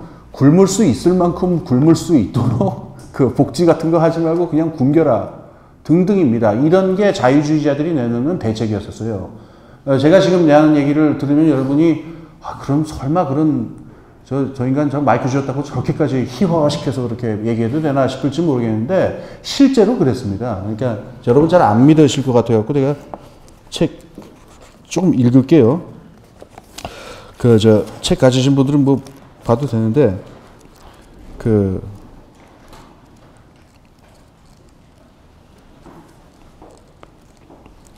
149페이지에 보면은요. 죄송. 150페이지에 보게 되면은 그 당시 가장 유명한 경제학자였던 그 조세프 슌페터라는 사람하고 라이오넬 라빈스라고 하는 사람 두 사람이 했던 얘기가 나옵니다. 이들은 아무것도 해서는 안 된다고 각별히 강하게 촉구했다. 이 공황은 스스로 진행되도록 놓아두어야 하며 오직 이것만이 치료책이라는 것이다. 공황의 원인은 경제 추진에 내에 축적되어 온 독소에 있다. 현재의 어려움은 그 독소 때문에 생겨난 것이며 그 독소를 빼내어 경제를 다시 회복시키는 과정이기도 하다. 그래서 슌페터는 경기 회복이란 항상 저절로 찾아오게 되어 있다고 단언했으며 또 이렇게 덧붙였다. 그뿐만이 아니다. 우리의 분석을 통해 우리는 다음과 같이 확신하게 된다. 오로지 그렇게 스스로 찾아오는 경기 회복만이 건전한 경기 회복이라고 말이다. 실제로 이렇게 주장했습니다. 이 사람들이. 근데 이 경제학자들이 참 얼굴이 두꺼운데 이 슌페터는 나중에 40년대 50년대 자기가 언제 그런 소리 했냐면서 또 돌아다녔어요. 쪽팔리니까. 그 뒤에 보면 이제 하이에크 얘기도 나오는데 그 30년대 초 케임브리지 대학을 방문한 하이에크 그 유명한 그 하이에크입니다. 젊은 시절의 하이에크는 현재의 불황이 과도한 소비 때문에 벌어진 것이라며 복잡한 논리를 전개했다. 어리둥절한 칸, R.F. 칸이라고 이 사람도 유명한 그 케임브리지 경제학자입니다. 그러니까 칸이라는 사람이 이게 너무 이상하니까 얘기가 너무 황당하니까 그러면 내가 색 외투를 구입하면 그 때문에 실업이 늘어난다는 말인가 하고 물었다. 하이에크는 그렇다고 대답하고 그러나 이유를 설명하려면 아주 긴 수학적 설명이 필요하다면서 흑판 위에 잔뜩 늘어놓은 기하학적 도형을 가리켰다고 한다. 뭐 이런 구절들이 있습니다. 실제로 벌어졌던 일들입니다, 이게. 그러니까 지금 이 실업률은 지금 둘이 먹다가 하나도 죽어도 모르게 지금 올라가고 있고 도처에서 목불인견의 참상이 벌어지고 있는데 자유주의자들이 내놓는 비전이라는 건 뭐냐면은 이 인간 세계에는 시장 경제라고 하는 부동의 법칙이 있기 때문에 이것은 인간이 건드려서는 안 되고 이 법칙이 작동하는 것을 순응하고 기다리는 수밖에 없다는 게 이 사람들 얘기입니다. 당연히 이 사람들은 절망하겠죠. 이런 얘기를 들으면. 결국 그 메시지인 즉슨 우리 세대가 지금 할 수 있는 일은 다음 세대가 잘 살 수 있도록 실업을 당하고 굶주리는 것밖에 할 일이 없, 할 수 있어요. 그러니까 다음 세대를 위해서 굶주려야 된다. 이런 얘기입니다. 여러분 그런 메시지에 동의할 수 있으시겠어요? 그러면은 이게 참 재미난 일입니다. 1930년대 29년에 대공황이 이제 주식이 폭락하고 1930년대 공황이 벌어지니까 언제 생각하면은 다미선 교회 드디어 이제 다미선 교회가 교세를 확장할 날이 온 거죠. 거 봐라, 드디어 심판의 그날이 왔노라 이렇게 얘기할 수 있는 거니까 어떻게 생각하면은 이때 막수주의자들이 뭔가 이렇게 획기적인 뭔가를 내놓을 수 있을 것 같다는 생각이 드시죠? 전혀 아니었습니다. 그게 하필이면 막수주의자들이 아까 말한 대로 1890년대, 1920년대 이론적, 실천적으로 다 이게 소진이 돼버린 상태에서 대공황이 찾아오니까 막스주의자들은 여기다 대고 뭐라고 그랬냐면은 본질적으로 자유주의자로 똑같은 얘기를 했습니다. 이게 참 믿기가 힘들죠. 지금 벌어진 경제공황은 그 공황이 끝날 때까지 기다리는 수밖에 없다는 겁니다. 그리고 이 공황이 만약에 정말로 자본주의의 종말을 의미하는 공황이라 한다면은 우리는 지금 즉각 그 자본가들의 그 생산 수단을 빼앗는 그 사회화, 전면적 사회화 국유화에 착수해야 된다. 이거였습니다, 얘기가. 그러니까 실업 대책 이런 건 없습니다. 이런 것도 없고 아무것도 없고 이 자본주의가 운동하게 되어 있는 그 막스주의의 그 역사적 운동 법칙이라는 거 있죠? 역사적 운동 법칙. 그것에 순응해야 한다는 얘기입니다, 결국. 이것도 여러분 믿기가 힘드시죠? 네. 그때 이것도 아까 제가 읽었던 그 책 그 부분에 나오고 아까 말한 그 슈에리 버먼 그 정치가 우선한다 거기도 나온 얘기인데 실제로 어떤 일이 벌어졌냐면은 그 독일에서 1932년에 그 이제 선거가 이제 다가오고 있었어요. 사람들은 아까 말한 대로 그 둘이 먹다가 하나 죽어도 모를 그런 실업률에 시달리고 있으니까 당연히 선거의 최대 쟁점은 뭐가 되면 일자리 대책이었거든요. 그래서 독일 노동운동 쪽에서 그 일자리 대책, 그러니까 일자리 창출 플랜을 갖다가 짰어요. 그래서 독일 3인당 보고 이걸 가지고 선거에 나가라 라고 들고 갔더니 그때 독일 3인당의 최고 경제이론가 누구였냐면은 그 이름도 유명한 루돌프 힐퍼딩이라는 사람이 있어요. 금융자본론이라는 책 있죠. 그거 쓴 사람입니다. 힐퍼딩이 그 실업 계획을 보고 나서 딱 뭐라고 그랬냐면은 이건 노동가치론에 근거하고 있지 않으므로 이걸 쓴 사람들은 막수주의자들이 아니다. 따라서 우리 당은 이것을 받아들일 수 없다. 그냥 이렇게 얘기를 했습니다. 자, 그러니까 지금 전 세계는 어떻게 됐냐면은 공황에 들어가가지고 굉장히 끔찍한 상태로 가고 있는데 자유주의자들하고 막스주의자들하고 본질적으로 동일한 메시지를 내고 있습니다. 뭐냐면은 시장경제의 법칙이 되었든 아니면 역사의 운동법칙이 되었든 인간 사회는 이러저러한 운동법칙이 있으므로 그 운동법칙에서 한 걸음도 벗어날 수가 없다. 그것을 받아들이는 게 우리가 할 일이다라는 얘기입니다. 여러분 같은 경우 받아들이시겠어요? 얻을 것 같아요. 여기 저 말고 아주 고명하신 그러니까 케임브리지 막 옥스포드 이런 교수님이 여기 앉아 계셔가지고 막 영어, 독어 막 그냥 아라비아어 막 히브리어로 막 지금 같은 얘기를 갖다 막 거창하게 한 2시간 떠들었다 합시다. 여러분 그거 어떻게 받아들이실 수 있겠어요? 그러니까 그 앞에서 여러분 우린 분명히 이럴 겁니다. 그 앞에서 우리는 아라비아어 독어 불어 잘 못하니까 뭐라 이렇게 말대답은 못하겠는데 속으로 XX라 마이싱 뭐 이런 생각을 하겠죠. 그죠? 웃기지 마라 뭐 이런 생각을 당연히 하겠죠. 그래서 이 건물을 나가면 어떻게 되냐면은 한 군데 모여서 데모합니다. 닥치고 일자리 뭐 이런 식으로 데모를 하게 됩니다. 그게 1932년 선거에 실제로 나타난 일인데 그때 어떤 정당이 그 표를 다 따갔습니까? 그래서 나치가 다 따갔죠. 나치는 그런 거에 얽매이지 않았습니다. 나치는 말입니다. 그 당시 선거에서 나치가 내건 가치는 하나밖에 없습니다. 또 아리아 민족 하나밖에 없습니다. 아리아 민족이 잘 살 수만 있다면은 시장의 경제 법칙이고 무슨 역사의 운동 법칙이고 나발이고 그거 다 쓸데없는 소리들이고 지금 당장 독일 국가는 재정을 털어서 우리 독일 민족에게 일자리와 빵을 줘야 한다. 끝. 그럼 여러분 누구 말을 들으시겠어요? 그 거창한 뭐 루돌프 힐퍼딩 이런 말 들으시겠어요? 그러니까 다 그냥 히틀러 따라서 그냥 그거 치는 겁니다. 그 참고해서 얘기를 하자면 또 그게 이렇게 틀린 얘기도 아닙니다. 그때 그 히틀러 그쪽에서 나왔던 얘기가. 그 오늘날 그 지적인 그 서구의 지적 세계가 갖고 있는 하나의 위선이 하나 있는데 그 파시즘이나 나치즘이 아주 지적으로 저열한 것인 것처럼 이렇게 만들어 버리잖아요. 전혀 그렇지 않습니다. 제가 무슨 파시즘, 나치즘을 찬양하고자 하는 의도는 눈꼽만큼도 없습니다만은 그 사람들이 갖고 있는 정치 경제학이라든가 이 구체적인 정책들을 보면은 번뜩번뜩하는 것들이 많습니다. 아주 소름이 끼칠 정도로 굉장히 훌륭한 것들이 많습니다. 뭐 하여튼 얘기는 통과하겠습니다. 이게 1930년대에 벌어진 상황이라는 겁니다. 그래서 제 첫 번째 했던 얘기를 여기서 마감하겠습니다. 1930년대에 윙포스가 부딪혔던 상황은 뭐냐면은 그 당시 존재했었던 인류가 그 서양인들이 가지고 있었던 어떤 사회를 조직하는 매뉴얼 두 가지밖에 없죠. 자유주의하고 막스주의. 두 가지 다 1930년대라는 상황을 뚫고 나갈 수 있는 매뉴얼이 못 됐다라고 하는 겁니다.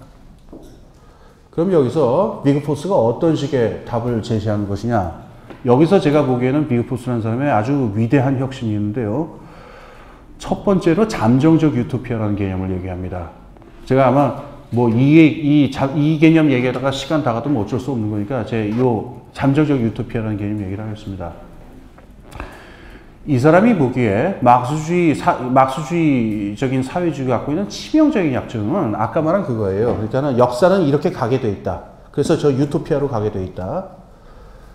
그래서 그 운동 법칙대로 가게 돼 있다. 그것이 사회주의 운동이다. 이렇게 얘기해보면 현실에 있는 사회민주당 당원들이 뭘 해야 될지가 굉장히 애매하고 막연해지죠. 그리고 더 심각한 문제가 있습니다. 사람들이 그거에 관심 없으면 어떻게 되는 거예요? 이를테면 노동자들이 무슨 뭐 프롤레타리아 독재를 건설해서 사회주의 어쩌고 이런 얘기했더니 야 우리 흥미 없어. 아이패드나 내놔라. 뭐 이런다든가. 야 우리 그냥 가서 일본 놈들 저 죽창으로 다 찔러 죽이고 그 술이나 먹을란다. 뭐 이런다든가. 그러면 어떡할 거예요? 우리 사회주의 관심 없다. 그러면 그걸로 땡이죠. 여기에 대해서 잠정적 유토피아라는 개념은 체계적인 대안이 됩니다. 제가 보기에는. 어떤 것이냐면요. 유토피아라고 하는 거를 그 어떤 선험적인 역사적인 무슨 역사적 운동 법칙이라든가 뭐라든가 이런 데서 유토피아의 모습을 끌어내지 말고 지금 여기에 살고 있는 사람들의 열망에서 끌어내라는 겁니다. 이게 어떤 의미냐면은 여기서 유토피아 얘기를 잠깐 생각해 봅시다. 우리가 그 정치 철학이라든가 이 정치성의 유토피아의 전통이 계속 있지 않습니까? 어떤 낙원사, 이상적인 어떤 사회의 모습을 딱 그려놓고 이 사회를 현실에 실현시켜야 한다. 뭐 이렇게 얘기하는 그런 어법이 있는데 이 유토피아식의 현실의 여러 모순을 극복한 어떤 더 나은 이상사회라고 하는 걸 제시하는 담론이 항상 갖는 한계가 있습니다. 그게 뭐냐면은 그게 현실성이 뭐냐라는 거죠. 과연 현실성이 있느냐. 그러니까 지금 그러니까 무슨 대안이, 그게 요즘 흔히 쓰는 말로는 대안이 있느냐 이 얘기인데, 이러이러한 좋은 사회가 있다. 이것을 건설하자라고 얘기하면 사람들이 그게 현실성이 있느냐라고 물어봅니다. 당연히 현실성이 없죠. 현실성이 있으면 벌써 이루어졌겠죠. 그죠? 유토피아는 by definition, 정의상 현실성이 없습니다. 비현실적입니다. 유토피아는. 그러니까 유토피아를 들고 나가는 정치운동이나 정치 요소는 항상 비현실적이라는 욕을 먹게 되어 있습니다. 그래서 유토피아의 반대말로 현실주의 노선을 취한다라고 하게 되면 어떻게 되냐면요. 현실 추종을 하게 되죠. 그러니까는 뭐냐면은 이런 문제 저런 문제가 나면 그건 요렇게 하겠습니다. 저건 저렇게 하겠습니다. 막 이렇게 이런저런 시시한 이런저런 정책들만 계속 나열하는 걸로 이제 끝나게 됩니다. 제가 어느 당이라고 말하기는 그냥 말하자면 이를테면 민주통합당 같은 게 민주당 같은 사람들이 지난 20년 동안 해왔던 일이 그런 일들이잖아요. 민주당이 언제 화끈하게 그러니까 이러이러한 전체적인 사회상을 제시한 적이 없죠. 그죠? 카드사가 문제가 됐습니다. 그럼 또 이런 정책 내놓겠습니다. 그냥 이런 식으로 하다 보면은 사실 한나라당이나 민주당이나 도대체 뭐가 그런지 잘 모르겠죠. 나중에 하다 보면은. 이건 민주당이 나쁘다는 뜻이 아니라 한나라당이 좋다는 뜻이 될 수도 있는데, 양쪽 다 지금 박근혜가 내놓은 정책 여러분 혹시 보셨어요? 저번 주 시사인 한번 보시면 그게 이종택 기자님이 잘 정리해 놓으셨는데, 보면은 이건 무슨 케인즈가 따로 없어요. 지금 박근혜, 김종인, 이 듀엣이 지금 부른 노래들을 이렇게 듣고 있으면은, 와, 그냥 대단합니다. 대단합니다. 좋은 사회가 곧 올 것 같습니다, 지금 가슴이 막 부풀던데. 민주당 큰일 났습니다. 보면은 무슨 차이가 없어요. 경제민주화? 그쪽에서 다 얘기합니다. 재벌도 개혁하고, 그 다음에 중소상공인도 살리고, 등등등. 복지국가도 이룩하고, 무상보육도 실현하고, 다 나오고 있습니다. 그러니까는, 이렇게 이 현실주의적으로 정당을 한다라는 정치를 한다, 이렇게 하게 되면은, 현실에 있는 이런저런 정책을 그냥 계속 따라가게 하게 되는 건데, 그러면은, 그런 정당이 하나 또 있어야 되는 이유는 뭐냐라고 하는 질문에 부닥치지 않을 수가 없게 됩니다. 그래서 이게 지금 현대 의회 민주주의에서 계속 부딪히는 문제잖아요. 어떤 유토피아라든가 이상사회를 가지고 있는 정당은 무슨 횃불정당, 등대정당이었구나. 등대정당이다, 횃불정당이다라고 그냥 사람들한테 이렇게 밀려나고, 그렇다고 해서 무슨 현실적으로 정책을 내겠다 그래서 이렇게 저렇게 하다 보면은 기회주의 정당, 실용정당 이렇게 해가지고 애매하게 타락해버리고 이런 일이 벌어지는데, 잠정적 유토피아라는 개념은 이 문제를 해결하기 위해서 비그포스가 만들어낸 개념입니다. 뭐냐면요. 우선 사람들이 이 마음 속에 어떤 열망이 있는가를 갖다가 찾아내야 된다는 겁니다. 이게 어떤 열망이냐면요. 이게 이렇습니다. 우리 살다 보면은, 네거티브한 열망입니다. 포지티브한 열망이 아니라. 제발 이런 꼴은 좀 안 보고 살았으면 하는 열망이 있죠. 그러니까 제가 지금 여러분들 앞에서 무슨 뭐 이어도가 어쩌고 무슨 유토피아가 무슨 그 토마스 뭐 유토피아가 어쩌고 아틀란티스 섬이 어쩌고 하면 그냥 여러분들이 그런 데가 있나 하면서 그냥 시큰둥하게 들으시겠지만은 여러분한테 제가 만약에 그 의료보험 걱정 안 해도 됩니다. 여러분 하면 귀가 번쩍 뜨실 거예요. 그렇죠? 그건 왜 그러냐면은 이어돈이 아틀란티스니 하는 것에 대한 열망은 추상적일지 모르지만은 현실에 존재하는 이런저런 문제와 해악에 대한 네거티브한 열망이 있죠. 제발 이것만은 없었으면 하는 열망은 아주 구체적이고 항상 구체적입니다. 그래서 많은 것 얘기할 필요도 없습니다. 사람들이 갖고 있는 그 네거티브한 열망을 뒤져보면은 굵직한 몇 개가 있습니다. 이를테면 우리나라에서 얘기를 하자면은 제발 참 이렇게 얘기하면 너무 참 환상스러울 텐데 집 걱정 안 해도 되고 의료 걱정 안 해도 되고 교육 걱정 안 해도 되면은 얼마나 좋을까?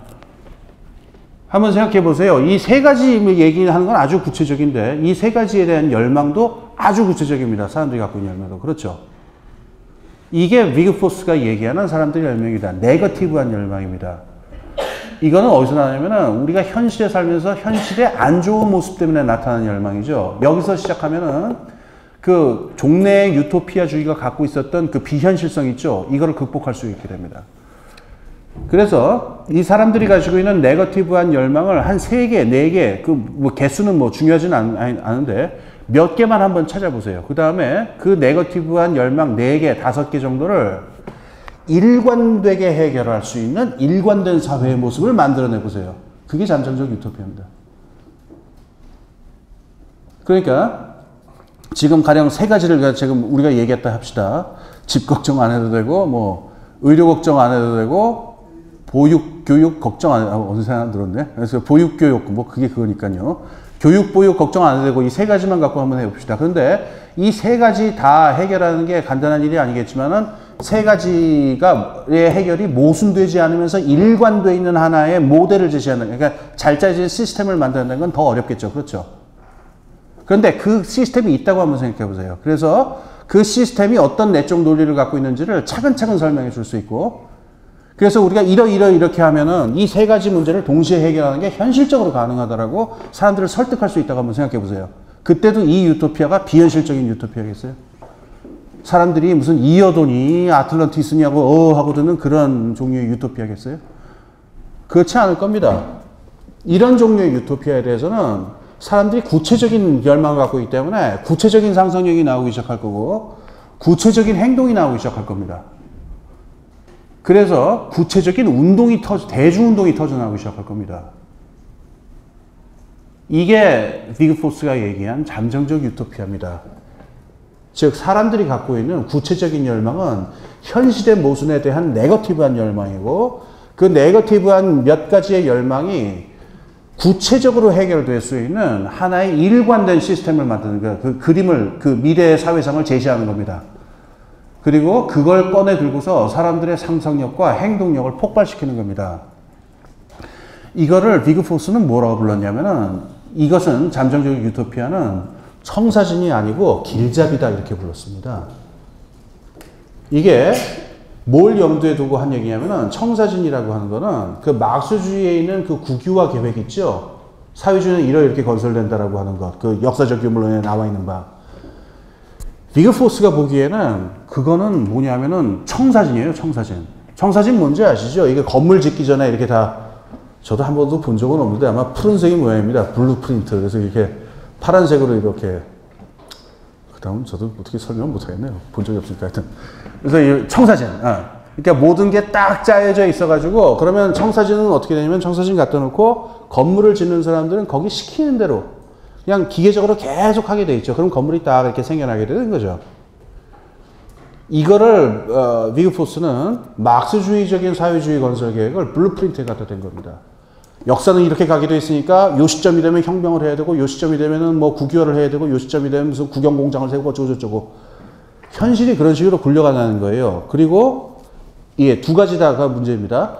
현 시대의 그 각본대로 안 굴러갈 때는 어떻게 되느냐. 이렇게 다시 말해서 그 블루프린트가 객관적 과학성이 떨어질 때는 어떻게 되느냐는 문제가 하나 있었죠. 두 번째, 현 시대에 있는 사람들이 그 블루프린트 나와 있는 아파트를 보고 나 이런 데서 살기 싫다. 그러면 어떻게 되는 거예요? 그럼 또 끝장이죠. 그것하고 다르게 지금 비거포스가 얘기한 이 잠정적 유토피아라는 거는요, 하나의 길잡이입니다. 길잡이가 뭐냐면은 이제 영어로 번역된 걸, 그러니까 리틸러라고 그 스웨덴 말로는 돼 있는데요. 이게 행동 지침 같은 거예요. 행동 지침. 가이드라인. 그러니까 이게 어떤 거냐면은 이런 겁니다. 여러분이 가령 소개팅을 나가신다고 한번 생각해 보세요. 그러면은 근데 이번 소개팅은 내가 이게 100번째이기 때문에 오늘은 반드시 성공해야 되는 소개팅이다.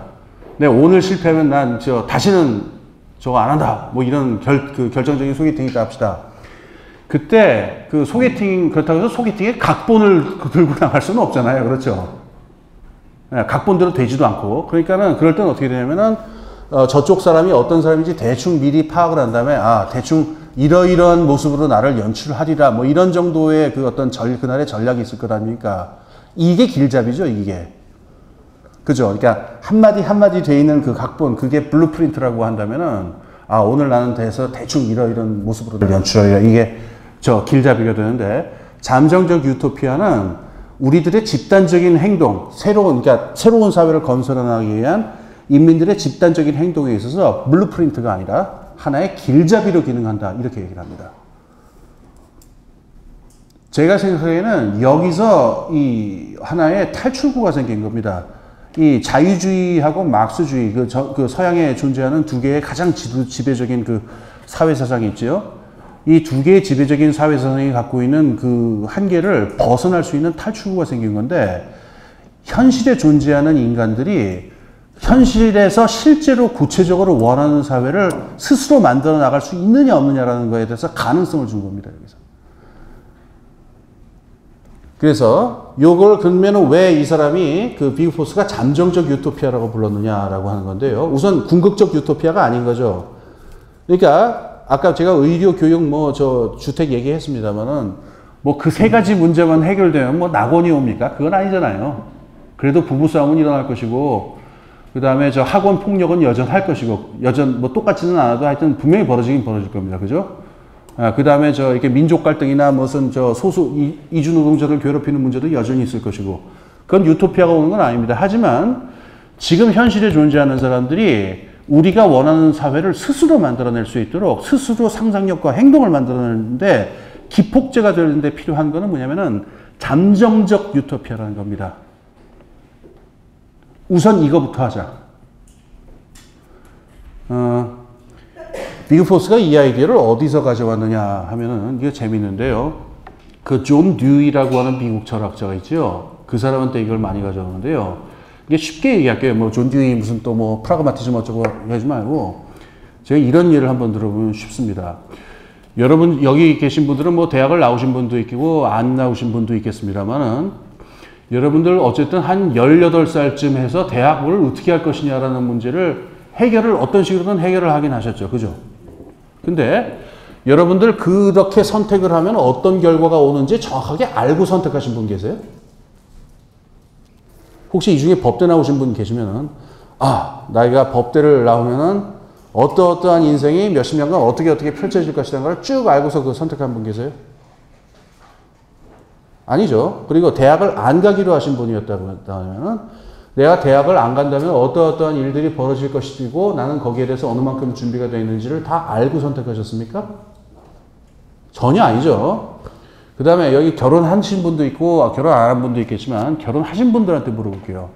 결혼하신 뒤에 어떤 삶이 펼쳐질 것이다라고 하는 거를 정확하게 알고 그걸 다 알아서 판단하고 선택하신 분 계십니까?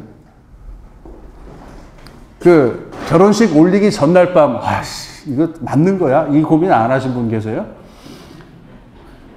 그런데 우리가 다 선택을 합니다. 이 듀이가 말하고자 하는 건 뭐냐면요.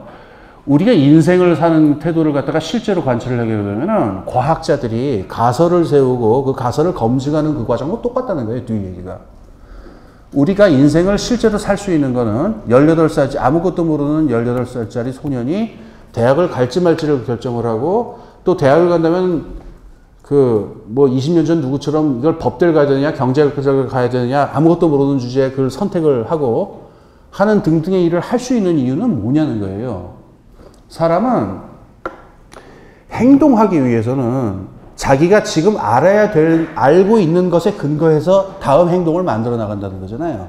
아주 간단하잖아요.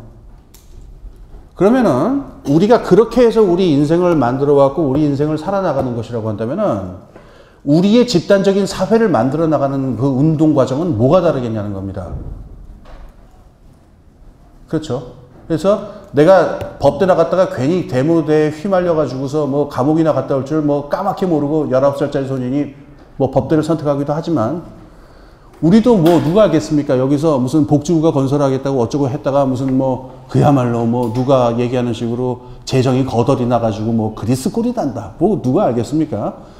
근데 어쨌든 우리는 그 시점에서 그 선택을 하고 우리가 정말로 원하는 게 뭔지 내가 대학 가서 정말 하고 싶은 게 뭐고 정말 꿈꾸는 게 뭔지를 가만히 돌이켜봐서 선택을 해서 다음을 만들어 나가잖아요. 사회운동도 똑같은 방식으로 하자는 겁니다. 그렇게 하지 않으면은 우리가 어떤 원하는 사회를 건설할 수 있는 날은 영원히 오지 않을 거다라는 겁니다. 비그포스 얘기는. 그래서 그 책 날개 뒤에 보면 이런 얘기 있죠. 우리는 몇십 년, 몇백 년 후에나 찾아올 낙원을 준비하며 살아가는 것이 아니다. 라는 말이 있죠.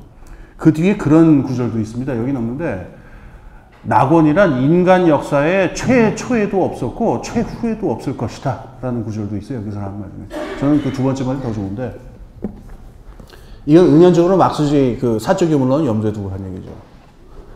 그런 것을 우리가 생각할 필요가 없고 집단적으로 우리가 원하는 사회가 무엇인지를 스스로 생각하고 스스로 그걸 만들어내갈 수 있는 책임성을 기르자. 그것에서 시작한다는 겁니다. 그게 잠정적 유토피아입니다. 그런데 자 이제 그 다음 얘기를 하겠습니다. 그럼 잠정적 유토피아를 하면은 그 다음에 나오는 건 뭐냐면은 그 나라 살림의 정치 경제학이라는 겁니다. 이게 제가 생각하기에는 경제 사상사에서 굉장히 독특한 기여를 한 거고 제가 생각할 때 지금 2010년 시점에 정말 12년 시점에 굉장히 중요한 건데요. 만약에 지금 잠정적 유토피아를 건설하자라고 하는 입장에 선다면은 경제학은 어떤 종류의 경제학이 필요할까요? 잠깐 자유주의하고 막스주의로 가보겠습니다.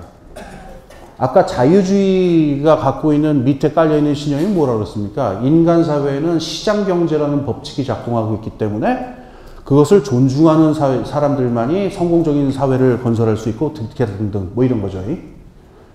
그렇다면은 자유주의 경제학이 입증하고자 하는 바는 뭐겠어요? 그 시장 경제 법칙이 얼마나 현실적으로 존재하고 있으며 얼마나 잘 작동하고 있는지를 계속 반복해서 이야기하는 것이겠죠. 그죠? 예, 그게 지금 현실에 존재하는 대학에서 가르치는 경제학이 딱 그걸 하고 있죠. 그래서 그러면 이렇게 되면 어떻게 되느냐? 그런데 현실에 있는 경제가 전혀 현지에 있는 그 시장 경제라는 게 전혀 잘 작동을 하는 것 같지도 않고 실업률은 막 15%를 넘고 있습니다. 이거 어떻게 된 겁니까? 경제학과 교수님. 그러면은 경제학과 교수님들이 뭐라고 합니까? 아무 말도 안 하죠. 지금 그러고 있잖아요. 그죠? 그러니까 지금 황당한 일입니다. 지금 2008년에 그 경제 위기가 난 이후 3년 동안, 지금 몇 년이 지나도록 주류 경제학계에서는 지금 이 위기가 왜 발생을 했으며 앞으로 어떻게 될 것인가에 대한 아무런 얘기도 안 나놓고 있죠. 들어보셨어요, 혹시? 제가 들은 얘기 하나 있어요. 그 정부가 과도한 규제를 해서 벌어졌답니다. 그 2008년 위기가. 그러니까 정부가 규제를 잘못해서 서브프라임 같은 참 황당한 얘기인데 서브프라임 같은 거를 가서 허용을 하는 등 잘못된 그걸 규제라고 부르던데 그 규제를 하는 바람에 터진 거니까 정부는 당장 뒤로 빠지는 것만이 그 경제가 살아날 기다 뭐 이런 얘기하는 사람 제가 봤어요. 근데 그것 말고는 한마디도 안 하죠. 주류 경제학에서는. 자, 그 다음에 막스 경제학의 경우를 한번 생각해 봅시다. 막스주의가 내놓는 메시지는 뭐였냐면 아까 말했듯이 인류의 인간 사회는 역사의 운동 법칙에 따라서 가게 되어 있다는 거죠. 그죠? 따라서 자본주의 사회도 그 역사의 운동법칙을 거스를 수 없기 때문에 이러이러한 순서로 망하게 돼 있고 그 뒤에는 이러이러한 순서로 사회주의 사회가 나타나게 되어 있다라고 하는 메시지를 전달하는 그게 막스주의 주된 메시지입니다. 그럼 막스 경제학이 하는 역할은 뭡니까? 그 메시지를 입증하는 겁니다. 그렇죠. 그래서 막스 경제학자들이 하는 역할, 그 작업이라든가 그거는 항상 뭐냐면은 자본주의는 항상 위기에 처해 있습니다. 그렇죠. 항상 망해가고 있죠. 그리고 항상 노동자들은 어디선가 투쟁하고 있습니다. 그래서 지금 조금 있으면 무슨가 일이 터지게 돼 있고 우리는 그걸 기다리면 됩니다. 그 얘기를 저는 100년째 들었습니다. 제가 100년째 들은 건 아니죠. 저 그렇게 늙지는 않습니다. 그건 뭐냐면은 제가 대학교 다닐 때는 뭐가 있었냐면은 현실과 과학이라는 무슨 무크지가 있었는데 그때 그 책의 메시지는 뭐냐면은 드러나 보셨습니까? 전반적 위기론 3단계라고. 그러니까 막스 그 자본주의는 1930년대 이후로 전반적 위기에 들어갔다는 겁니다. 그래서 좀 이따 망한다는 겁니다. 그래서 지금은 3단계라는 겁니다. 1단계, 2단계는 저는 까먹었습니다. 근데 어느 날 생각해 보니까 제가 어느 날 가브리엘 마르케스라는 사람이 쓴 그 100년 동안의 고독이라는 책이 있죠. 그걸 이제 술김에 이렇게 그 책을 읽다가 술김에 그 제목을 잘못 읽어갖고 100년 동안의 위기 이렇게 읽은 적이 있었는데 그럼 뭐가 다릅니까? 그 얘기가 여러분 레닌이 쓴 책이죠. 제국주의론이라고.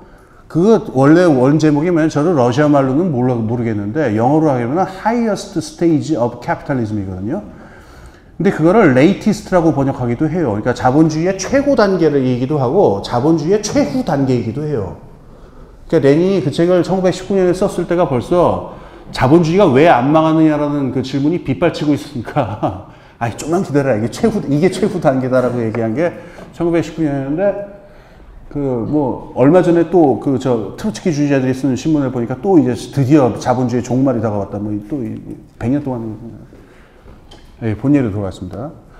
그래서 제가 좀 신랄하게 말을 해서 했는지 모르겠는데 우리가 그 부르주아 경제학만 비판할 일이 아닙니다. 막스 경제학이 도대체 지금까지 사람들한테 자본주의가 망한다라고 하는 메시지를 강하게 얘기하는 것 말고 뭘 한 게 있느냐라는 질문입니다. 제가 얘기하는 얘기가. 그게 이 책에 지금 뼈저리게 이 책의 그 중간에 보시면은 그 뼈저리게 나타나고 있는데요. 여기서 이렇게 탁 이걸 읽으면 된다고 생각이 기쁩니다. 비그포스가 했던 얘기인데요. 177페이지 부분을 한번 보시면은 아주 재밌는 대목이 나옵니다. 1932년 스웨덴 3인당 당대회였는데 여기서 이제 비그포스 좀 나중에 말씀드리겠습니다. 이제 비그포스가 나름대로 준비한 굉장히 빠방한 실업 극복 플랜을 준비를 해갑니다. 그랬더니 이제 3인당 내에 있는 막스주의자들이 이제 반대하는 거예요. 그게 웬 계량이냐. 지금 자본주의를 근본적으로 때려잡아야 될 때. 그래서 사회화 플랜을 얘기를 하는 겁니다. 자본주의, 막스주의자들은. 그러니까 여기서 그 논쟁이 있었습니다. 1942년 3인당 당대회에서 그 국유화 플랜에 대해서 스웨덴 3인당의 입장이 뭐냐, 그 긴 논쟁이 있었는데, 논쟁을 하다가 이 비그포스가 이제 내친 김에 아마 작정하고 얘기를 하는 것 같은데, 177페이지의 그 아랫부분을 한번 보십시오.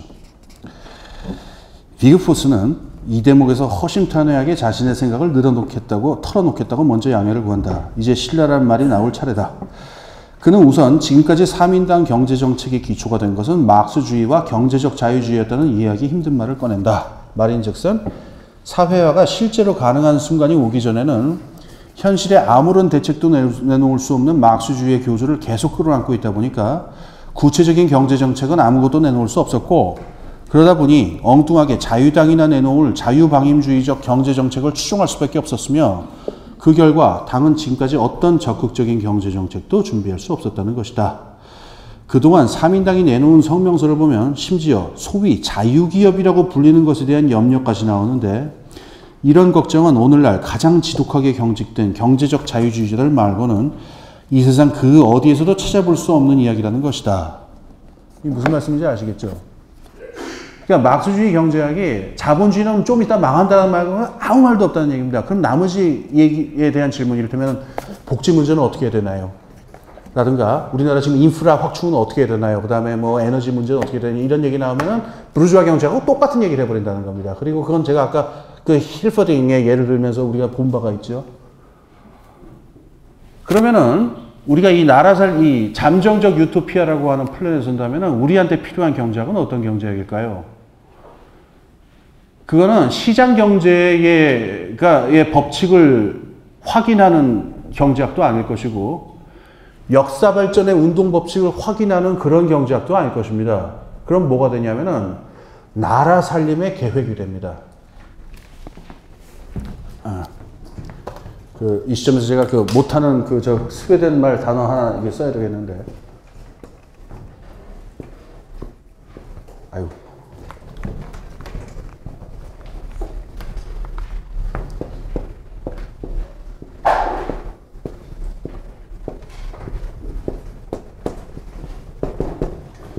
이게 제가 말한 그 나라 살림의 계획이란 말이 요 스웨덴어 단어를 제 나름대로 번역한 말인데요. 이 정치경제학은 윙포스가 하고자 했던 정치경제학은 시장경제 법칙을 연구하는 경제학이 아닙니다. 그리고 자본주의의 운동 법칙을 연구하는 경제학도 아닙니다. 뭐냐면은 나라 살림 전체를 어떻게 조정하고 모두 다 인간답게 살 수 있도록 경제를 조직할 것인가에 대한 경제학입니다. 그리고 거기서는 시장경제에 대한 법칙에 대한 고려 그런 맹신 따위는 전혀 없습니다. 그리고 가치법칙이 어쩌고 하는 노동가치론이 어쩌고 하는 이런 얘기도 고려에 없습니다. 오로지 같이 살고 있는 이 공동체 전체의 모든 성원들이 어떻게 해야 다 같이 인간다운 삶을 누릴 수 있도록 전체의 경제를, 산업경제를 조직할 것이냐. 그 구체적인 방안이 무엇이냐. 이거에 대한 얘기입니다. 제가 이걸 왜 굳이 이걸 보통 영어로 그냥 플랜드 이코노미 뭐 이런 식으로 그냥 뭐 계획경제다 이런 식으로 번역을 하는데요. 저는 굉장히 잘못된 번역이라고 생각합니다. 왜냐면은 여러분 계획경제 하면 딱 뭐가 생각나요? 그 소련 이런 거 생각나죠? 그 중앙에서 막 이게 해가지고 막 이렇게 하는 거예요. 근데 이 말은 그 말이 아니고요. 요 앞에 있는 플랜, 요거는 이제 그 영어의 플랜, 물론 그 계획 그거 얘기합니다만, 호스 홀딩이 뭐냐면은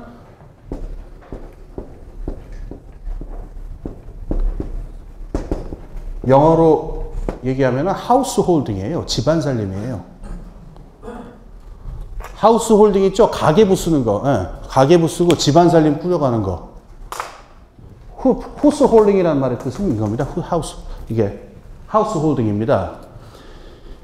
윙포스가 하고 싶었던 얘기는 뭐냐면은 3인주의자들이 해야 되는 정치 경제학은 그 나라 안에 보면은 시장 부문도 있습니다. 그렇죠? 대기업들도 있고 우선 협동조합 같은 것도 있고요. 그다음에 노동조합도 있고, 그러니까 소비자, 생산자 할 것 없이 다종다기한 종류의 조직들이 있고 다종다기한 사회적 관계망들이 있습니다. 그렇죠?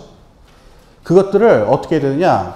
시장경제 문제, 자본주의 경제를 갖다가 비판하는데 막스주의 경제학하고는 상당히 다른 관점에서 비판합니다. 너무 비효율적이라는 겁니다. 이게 좀 오해가 있는데요. 여러분 막스 경제학은 자본주의가 너무 효율적이기 때문에 망한다는 걸 중심 내용으로 갖고 있죠. 그죠? 지금 윙포스가 하는 얘기는 뭐냐면은 자본주의의 문제가 산업을 효율적으로 조직하지 못한다라고 하는 데 있다는 겁니다. 그렇기 때문에 국내에 있는 여러 가지 종류의 그 경제 조직들과 경제적인 관계 양태들 갖다가 이때 플랜이라고 하는 말은 영어에 우리가 보통 알고 있는 중앙계획할 때 계획이 아니라 코오디네이트에 가깝습니다.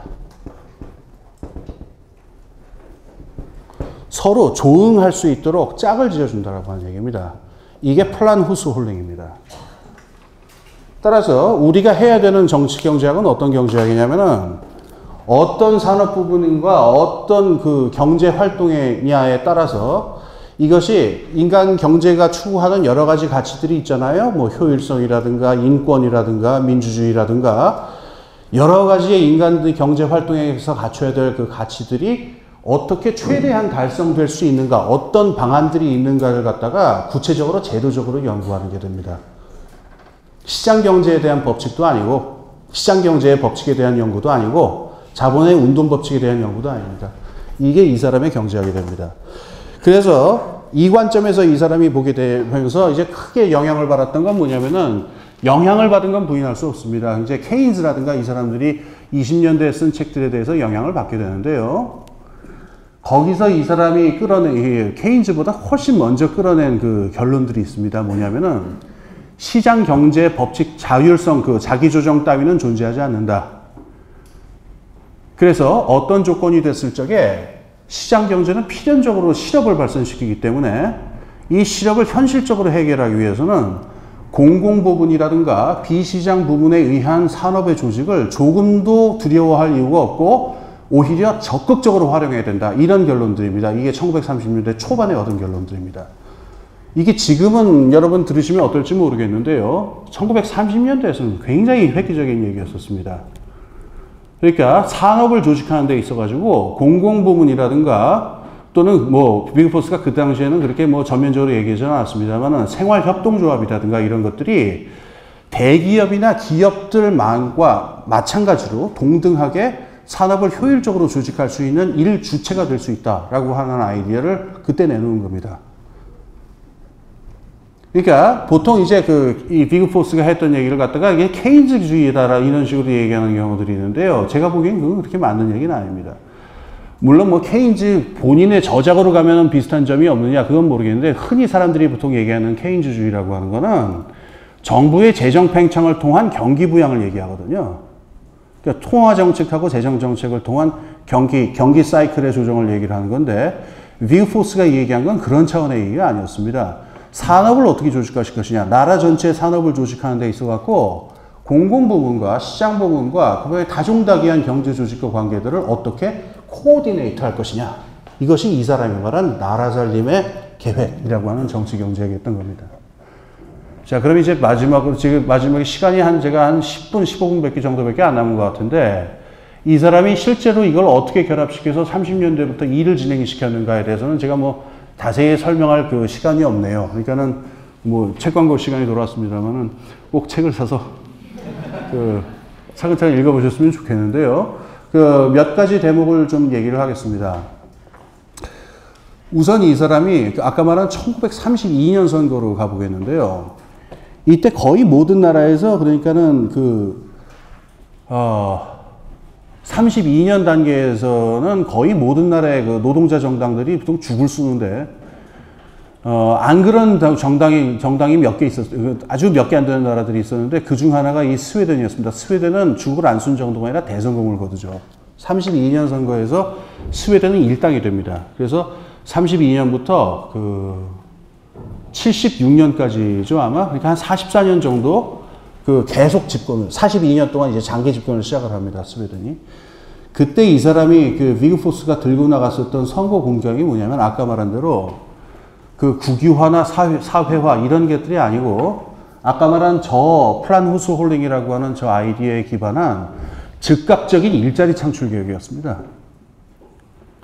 그리고 이 일자리 창출 계획, 그럼 뭐 지금은 굉장히 뭐 익숙한 얘기죠. 뭐 공공근로에서 또 뭐 일자리 만든다는 얘기 아니냐, 뻔한 거 아니냐. 그렇게 단순하지는 않습니다. 이 사람이 그때 내놓았던 계획이라고 하는 거는, 그러니까는 단순히 일자리를 만든다 이런 차원의 문제가 아니고, 그 당시 스웨덴의 어떤 사회 전체적인 생산성의 정체를 가지고 있는 부족한 생산적 시설들하고 인프라에 대한 확장의 사고였었습니다. 그게 뭐냐면은 병원, 학교, 심지어 가로수, 가로등 뭐 이런 거였거든요. 이런 것들을 어떻게 했냐면은 그 전까지는 이런 것들은 마땅히 시장에서 조직을 해야지 국가가 함부로 끼어들어서 하면 안 되는 부분이다 이런 식으로 얘기했었는데, 비그포스는 아니 자본가들이 안 하고 있으면은 어쩌라는 거냐. 그럼 뭐 국가라도 나서서 마땅히 해야 사회 전체의 효율성이 담보되는 것이 아니냐. 이런 논리로 해가지고 본격적으로 그걸 시작을 합니다. 그래서 32년부터 한 36년 정도까지 한 4년 정도 적재재정을 편성을 하는데, 보통 알던 것하고 반대로 이 비그포스는 별로 큰 적재재정을 갖다가 편성하지는 않았어요. 재정 팽창이 크지 않았습니다. 그리고 적재재정이 불과 4년 만에 끝나버립니다. 그래서 36년에는 다시 균형재정으로 되돌아와요. 그래서 비그포스를 갖다가 케인즈주의자라고 말하기가 그래서 더 힘듭니다. 그 얘기는 뭐냐면은 36년쯤 됐을 때는 스웨덴 경제가 거의 완전하게 회복이 됐고 사실상 호황으로 접어들게 되거든요. 물론 이렇게 스웨덴 경제가 빠르게 성공한 걸 갖다가 뭐 비그포스의 공이다 뭐 이렇게 말하는 건 물론 무리가 있습니다. 그건 뭐 여러 가지 다른 요인들도 있고 뭐 2차 대전 때문에 군수 경제가 살아나고 뭐 이런 것도 있고 여러 가지가 있으니까 그렇긴 합니다만은 어찌됐건 간에 이 스웨덴이 30년대에 굉장히 급격하게 그 경제 위기를 해결한 건 틀림이 없다는 거예요. 근데 제가 요 얘기는 하고 끝내야 될 것 같은데, 복지국가가 왜 나오게 됐느냐? 이 사회민주당의 경제 계획이 성공하면서 그 위기를 맞았기 때문에 나옵니다. 복지국가가. 어떤 위기를 맞게 되냐면요. 사민당이 그래서 한 4년 동안 경제를 나라를 운영해서 경기가 살아나니까 이 부르주아 정당들이 뭐라고 하기 시작하냐면은, 야, 이제 됐다, 마. 들어가라. 경제 다 회복됐으니까 너희 필요 없다. 들어가고, 이제부터 핵심적인 더 큰 주제는 뭐냐면 경제가 아니라 군사 안보다. 왜냐면 그 1936년이 되면은 나치가 아주 본격적으로 전쟁 준비를 시작을 하잖아요.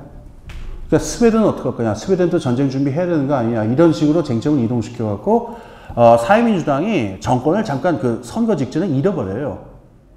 그 농민당하고 이게 연정이 깨져버려갖고. 그러니까 사민당 입장에서는 지금 일자리 창출 계획이라는 한 가지 이것만 가지고는 더 이게 약발이 당한 겁니다. 더 사람들의 관심을 끌어둘 수가 없는 상태가 되니까 사람들의 관심을 더 사회민주주의적인 가치로 끌고 갈 수 있는 또 다른 뭔가를 내놔야 되겠죠. 그때 내놓은 게 뭐냐면 보육수당이었습니다. 보편적 복지가 그래서 시작이 됩니다. 그러니까 스웨덴이 그 당시 인구 문제 위기가 있었거든요. 그러니까 스웨덴이 그때 벌써 인구가 굉장히 격감을 해가지고 이러다가는 뭐 20세기 안에 스웨덴 민족이 없어질지도 모른다, 뭐 보수파들이 막 이런 걱정을 하고 막 그러던 상황이었었어요. 그래서 출산율을 어떻게 끌어올릴 것이냐라고 하는 그런 게 스웨덴의 큰 사회 문제가 되고 있었는데, 여러분 원래 지금 이 인구 문제니 무슨 스웨덴 민족이니 하는 거는 전혀 좌파의 아젠다가 아니었었습니다. 이거 아실 겁니다. 이건 전형적인 우파들의 단골 메뉴죠. 그래서 그 다음 얘기는 보통 뭐로 연결되냐면은, 그러니까 문제는 저 아낙네들이 애를 안 낳는 게 문제다. 아낙네들이 저 바람 들어가고 학교 다녀서 머릿속에 이상한 것만 들어가고 뭐 여권 신장이 어쩌네, 무슨 노동의 권리가 어쩌네, 이런 짓들 하니까 문제니까 빨리 여자들 보고 닥치고 출산 다 집으로 돌려보내는 그런 정책을 해야 된다. 아니 진짜로 그렇게 했었습니다, 보수당이. 그래서 30년대 초반에 지금 남자들도 지금 일자리 없어서 다 실업률을 이러는 판에 여자들이 무슨 치마 입고 직장이냐, 들어가. 그래서 그런 법안을 4개 정도를 준비를 했었어요, 보수당에서. 근데 여기서 스웨덴 사민당 사람들이 이게 플란후스 홀딩을 확장한 거죠. 보편적 복지를 시작할 때가 됐다는 판단을 내린 겁니다. 이 사람들은 전혀 반대의 대책을 내놨는데, 여성들이 지금 출산율이 떨어진 건 뭐냐면은 현대산업사회에서 여성들의 라이프 스타일이 바뀌었다는 거예요. 생활 습관이 바뀌었고 사고방식이 바뀌었는데, 현재 존재하는 여성들의 생활 환경이라고 하는 게 그 변화된 환경, 그 라이프 스타일에서 전혀 애를 낳을 수 있는 거를 보장을 안 해주는 식으로 지금 나라가 돼 있다, 준비가 돼 있다는 거예요. 그래서 어떻게 되느냐? 여기에 대해서 출산수당과 육아수당을 아주 보편적으로, 소득이니 결혼 여부니 이건 묻지 말고 보편적으로 나눠주게 되면은 누구든지 그래도 이 상황에서라도 애를 낳고 싶은 생각이 더 날 것이다. 그렇게 해서 사회구조 전체를 업데이트 하자라고 하는 아이디어로 나가는 거예요. 이 아이디어를 낸 사람은 그 군나름 위르델이라고 하는 경제학자였는데요. 36년 선거에 이걸 가지고 나가요, 사민당이. 그래서 이깁니다. 그래서 겨우 이깁니다. 그 군사안보 쟁점을 들고 왔던 보수파들을 겨우 이기고. 근데 물론 이게 무슨 선거 이기려는 꼼수 이런 건 아니었었습니다. 실제로 이걸 내걸었던 구스타프 멜러르라고 하는 사람은 진짜로 이 복지국가를 건설하고자 하는 큰 비전이 있었던 사람이고, 36년부터 이 비그포스하고 멜러르하고 본격적으로 이 보편적 복지에 근거한 여러 가지 복지 시스템들 있죠. 이걸 시작을 합니다. 그래서 이게 어디서 이제 절정에 이르냐면은 1944년 2차 대전이 끝날 때쯤 해가지고 이 비그포스가 중심이 돼가지고 작성한 사회민주당의 경제강령이 있어요. 전후강령이라고 부르는 건데, 여기에서 다시 한번 저 말, 플란후스 홀딩이란 말이 전면에 나섭니다. 전면에 나서서 우리 스웨덴이 이제부터 추구해야 될 사회 경제 체제, 정치 경제 체제라고 하는 거는 무지막지한 국유화나 사회화 이런 것도 아니지만은 시장 경제의 법칙이 어쩌네, 그 다음에 시장 경제의 활성화니 어쩌네 해가지고 자본의 전횡이 무지막지하게 일어나는 것도 절대로 용납할 수 없다. 그래서 모든 종류의 경제 조직, 모든 종류의 경제 관계는 나라 살림의 계획이라는 원칙 하에서 다시 코오디네이트 될 수 있도록 짜나가는 것이 사회민주당의 경제 강령이다. 이렇게 해서 이거를 제시를 합니다. 44년 저거에서요. 그리고 이제 시간이 없지만 한마디만 더 하고 끝나겠습니다. 60년대, 50년대 이후에 밀포스는 뭘 했느냐. 이 사람은 은퇴해요. 1949년에 이제 70이 다 된 할아버지로 이제 은퇴를 한 다음에, 이게 참 믿을 수가 없는데, 70 넘은 할아버지, 이 사람이 90 몇 살까지 살거든요. 나머지 20년 동안은 뭘 하다가 죽느냐면은, 잠정적 유토피아를 넘어서 어디로 갈 것이냐. 그러니까 복지국가라는 잠정적 유토피아는 이제 거의 실현이 된 건데, 이게 사회민주주의 운동의 종착역이냐? 그렇지 않다는 겁니다. 복지국가는 그 자체로 종착역이 될 수 없다는 걸 어떻게 논증을 하느냐면은, 생각을 해보세요. 복지국가라고 하는 것이 어떤 가치에서 나온 것인가를 생각해 보세요. 자유와 평등, 만인을 위한 평등과 연대라는 가치에서 나왔잖아요. 근데 복지국가 안에서 평등과 연대라는 가치가 궁극적으로 실현이 되어 있느냐라는 질문을 하는 겁니다. 그 자체의 평가 기준으로 봤을 때 그렇지는 않죠. 복지국가라고 해가지고 자본가들의 전횡이 없는 것도 아니고 이런저런 사회적인 폭력이 사라진 것도 아닙니다. 그러면은 복지국가에서 절대로 사회민주주의 운동은 멈추면 안 된다는 거예요. 이 사람 얘기가. 그럼 그 다음에 어떻게 되느냐. 복지국가라고 하는 거는 노동자들이 그 다음에 이 사회민주주의를 원하는 민중들이 더 나아간 그 사회로 나갈 수 있는 물적 기초가 되니까 여기에 근거해서 그 다음에 잠정적 유토피아를 짜보자라고 하는 겁니다.